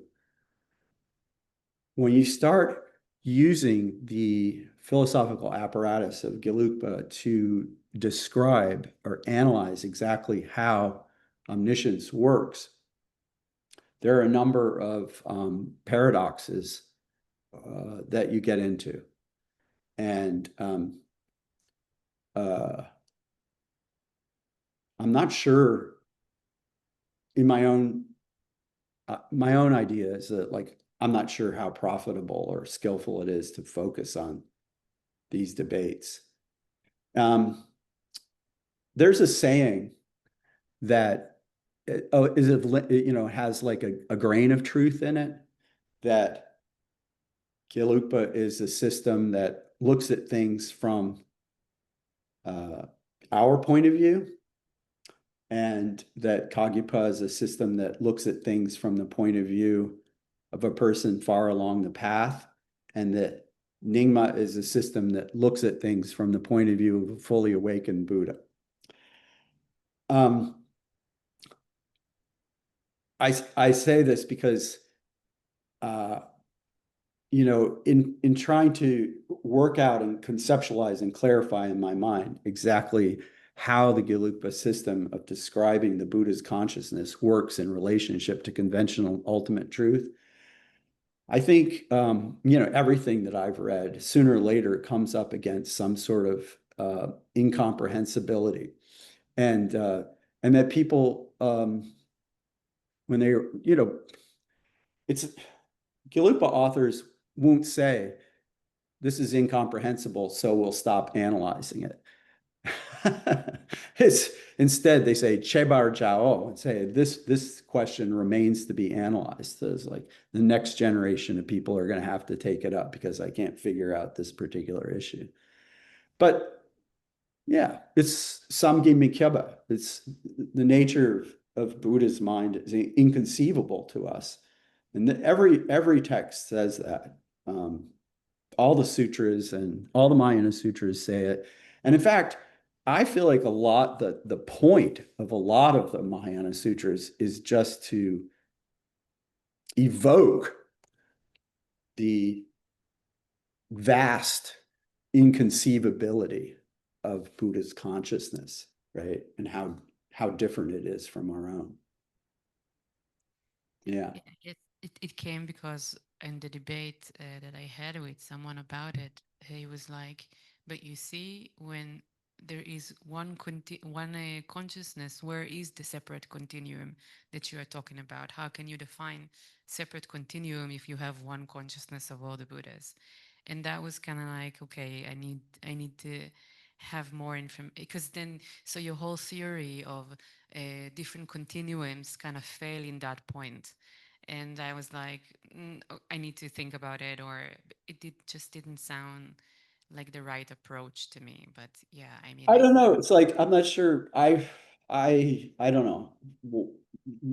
I would say the idea of there being one consciousness that represents Buddha's mind is, yeah, I would interpret that in a Gelugpa context as just meaning that the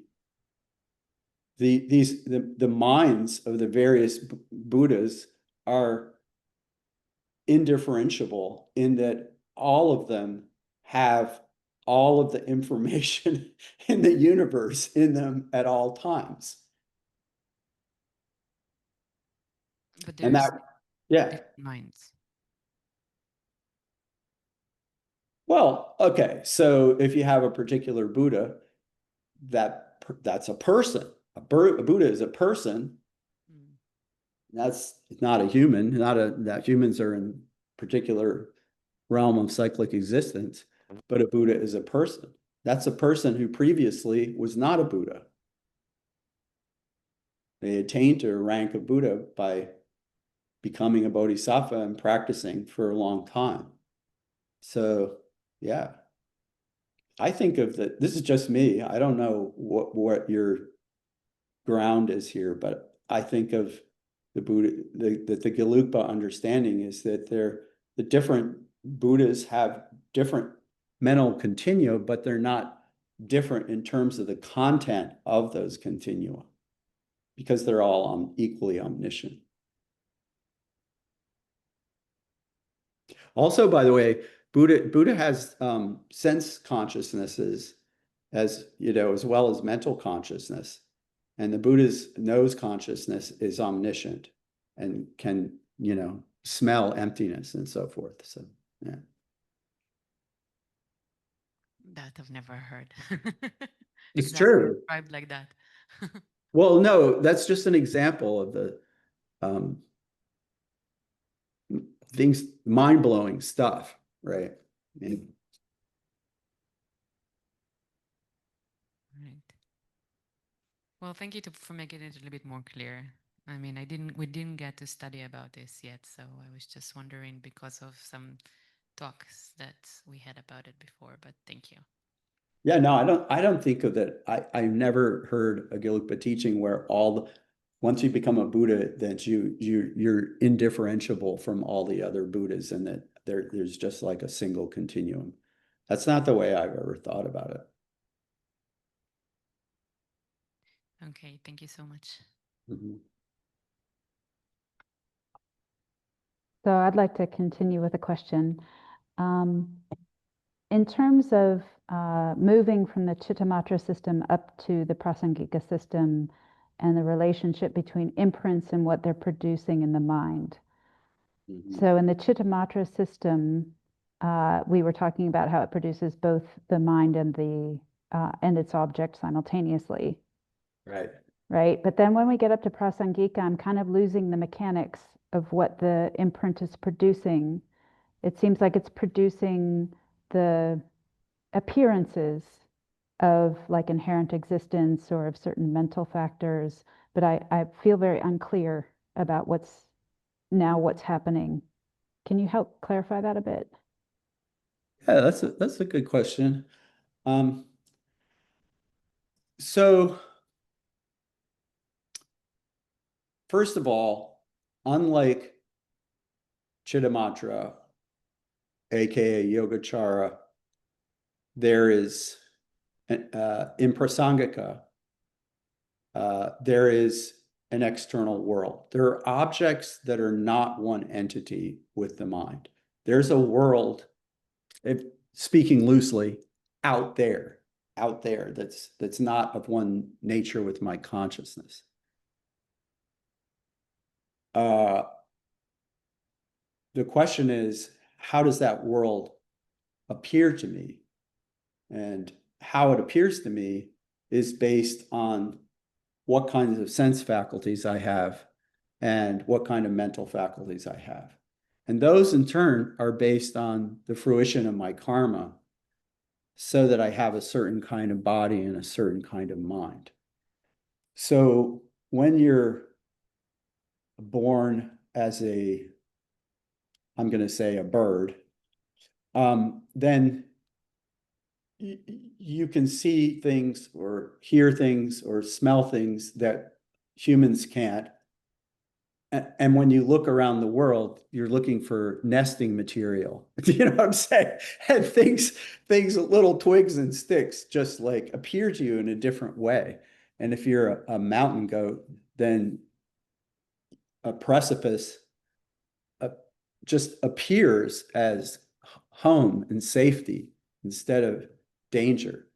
And it's like based on the particular karma that configures our bodies and minds, right? It's correct. It's correct for us to perceive this external world, which has no nature of its own, but exists. We correctly perceive it in different ways based on our karma. This is how I understand it. There is an external world, but when you say, okay, what's it like? Well, it depends on who you are.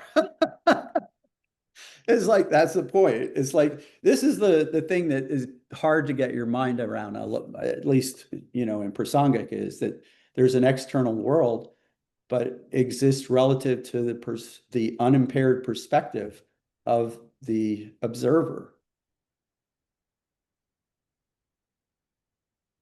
which is created by the karma of that person's past.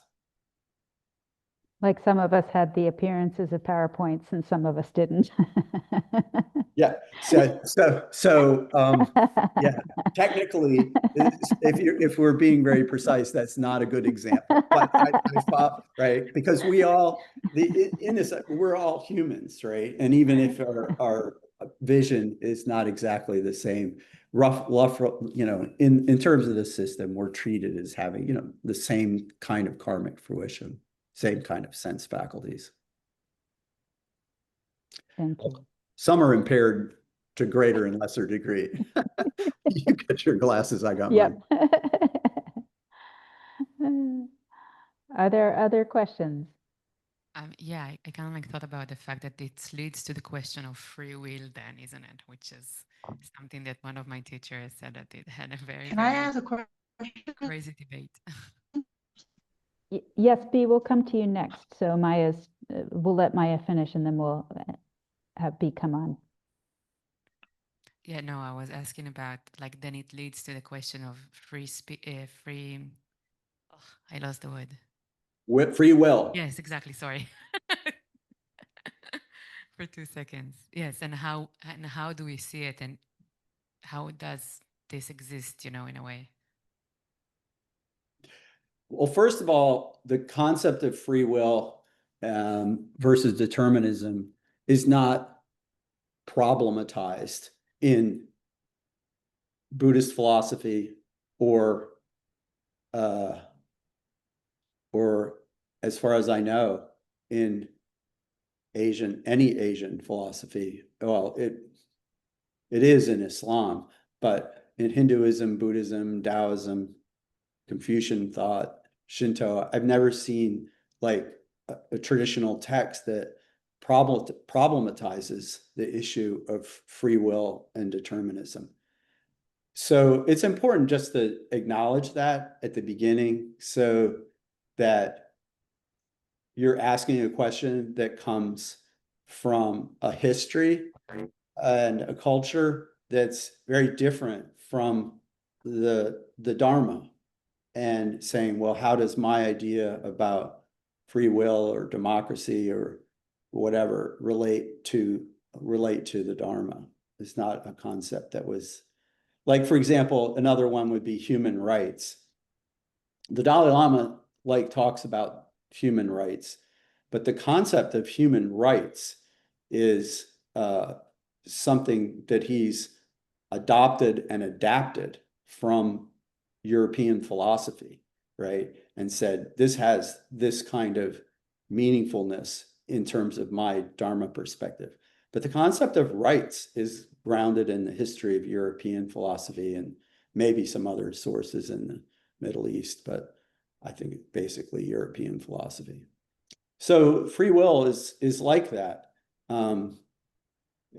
It's not a traditional Buddhist problem. Okay, so I think, when you start thinking about like if I have free will, what exactly does that mean? Does that mean that that there's some sort of soul or essence of me that is different from the dharmas, is different from my conventional existence as a person, right? It's very difficult to figure out like who would be the owner of the free will, or whose will would be free. Whose will would be free would be the person, right? And the will is, what is the will? The will is I guess, is the choices that we make, right? So we make, this is what I think is, this is what I tell people is important, right? Is to not entangle ourselves in a Buddhist attempt to make a Buddhist translation of free will versus determinism argument, and rather understand that the point is that we make choices, and our choices make a difference in the future for ourselves and for others. If you want to understand that the fact that we form intentions and make choices, and those choices have consequences, right? And if you want to interpret that as being on the free will side or the deterministic side, because there's always causes and conditions without which that choice wouldn't be possible, then it doesn't matter as long as you understand that we have choices and they make a difference. This is the thing to stress rather than to worry about free will, in my opinion. Yes, thank you. So if you have time, we still have 2 more questions. I know we're going a bit over, so Okay. Yeah. okay, B. This might be straightforward. I've always been confused about cannot bear analysis and not found by reason. And you were saying that cannot bear analysis means that if something exists, it has to be found by reason. Cannot bear analysis means that when you ask the question, what is this cup really, and search for some answer that can be pinned down, the cup nature, the very core of the cup as, like, the idea is the cup appears to us as being objectively set up here and real in such a way that when I look more closely into the matter, I ought to be able to find what the cup really is. But the closer you look into the matter, the harder it becomes to pin down exactly what the cup is. So not bear analysis means I will look for an inherently existent cup and not find it. That's what it means. Yes, exactly. Okay. Then what's the meaning of not found by reason? Well, if reason analyzes whether there's a cup here on the table, and it's not doing ultimate analysis, it's just saying, yeah, is there a cup here, right? And it determines that there's no cup here, then perhaps that would deny the existence of the cup. This is what people are thinking, that, Nagarjuna's analysis, you do this analysis whether things are same or different, and all these reasonings that are and then it's like, well, these reasonings don't seem to deconstruct or take apart or be unable to find any of the dharmas that they're analyzing. And so it seems like this is a refutation of these things, because reasoning doesn't find these things, right? And okay, maybe to kind of simplify this, not bear analysis, I'm looking for an inherent existent cup and not find it. And when I'm looking for something with reason, I'm looking for the conventional cup and find it. Well, you could say it like that. There's like when What I'm using reason versus analysis. Yeah. Reasoning and analysis are used in overlapping ways, that reasoning can be at the conventional level or it can be at the ultimate level. A lot of times when they talk about a reasoning consciousness in Gelugpa, they really mean analysis, and that the object of an ultimate reasoning consciousness or a reasoning consciousness is an ultimate truth, right? Because when we analyze deeply, we can't find anything to pin down as the cup. But that doesn't mean that the cup doesn't exist. What I was trying to explain is people think then when all these reasonings are done and they don't find a cup, that this means that the cup's non-existence has been proven. The cup's non-existence has not been proven. What's been proven is that the cup has an existence such that it can't be found when you scrutinize it in that particular kind of way. Yeah, and Chandrakirti says that. He says it, and Tsongkhapa really stresses it. But other schools, for example, Mipam, who's like the great genius of the Nyingma school, he disagrees with that, and he says, no, when you look for a cup, you don't find the cup. It doesn't have anything to do with the intrinsic nature of the cup. The cup is canceled out by reasoning. And that's what Tsongkhapa is trying to say. It's like, no, things exist. It's just that they don't exist in the way we ordinarily take them to exist.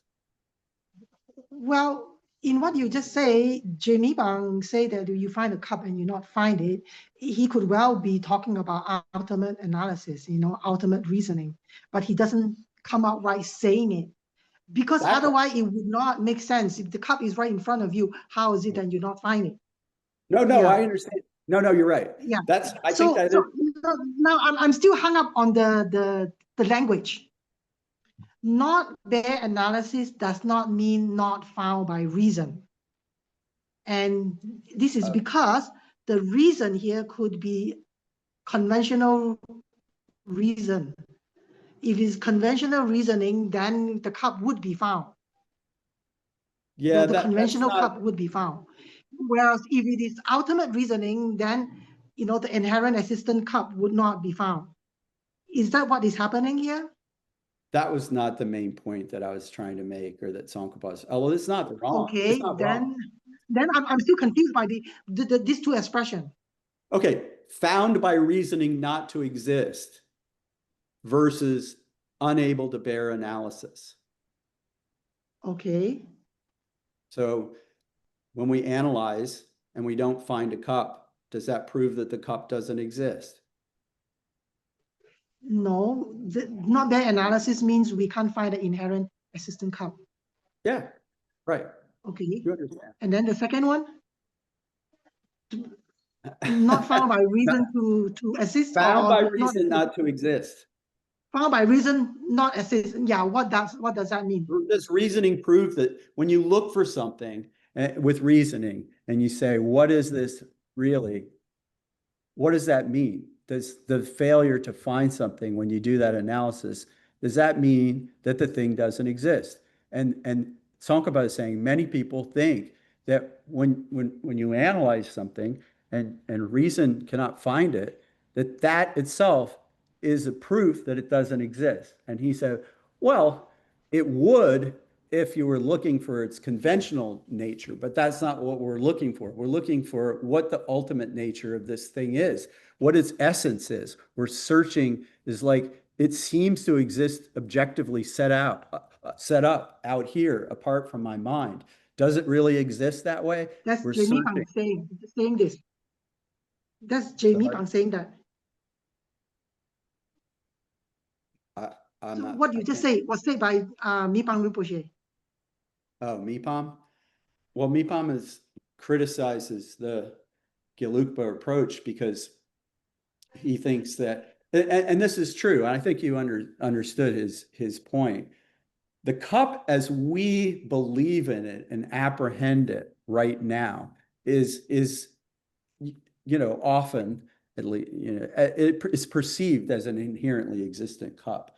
So the cup as we know it is actually refuted by reason, because we know that I'm so sorry. the cup With the Gelug, we tend to qualify ultimate conventional. So found by reason to not exist. What is the reasoning looking for, and what does not exist? the reason is searching out the intrinsic nature. I know we are out of time, so yeah. So the reasoning is looking for the intrinsic nature of the cup. That's what Chandrakirti says in So in if that is Tsongkhapa. what it's looking for, how is it different from not being able to bear analysis? Yeah, that's what not being able to bear analysis means. That when you search for the essential nature of something, you can't find it. That's what not bearing analysis Okay, means. all right. Yeah. Okay, thank you so much. It seems like we're out of time, and so we'll have to end our questions here. But I'd like to extend a very warm thank you to Dr. Newland for putting so much effort into being here today with us and preparing such an amazing presentation and having patience with all of our questions and technical difficulties. So I sincerely hope that you'll be able to come back again and do another MP talk for us in the future, because really it's been a fabulous addition to what we're studying with Geshe Gelek, and we're really grateful for you. I'm happy to do it. I like to have a chance to go over these things in my own mind and share them with people who are also thinking about them. I recognize B from previous talks that I've given at other places as well. So yeah, thank you for your. I'm sorry, I'm always a troublemaker. Thank you. Okay. Thank you, everybody. I'll send the PowerPoints. This one and the previous one. Excellent. Okay, Okay. great. Thank you All right. so much. Thank you. Thank you so much.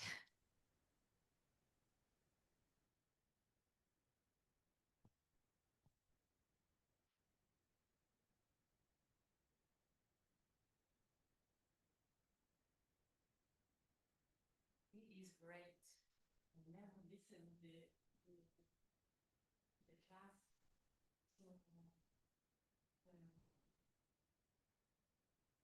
So, like this. No, because I have very, very problem with everything, everything. So I don't understand nothing. Yeah.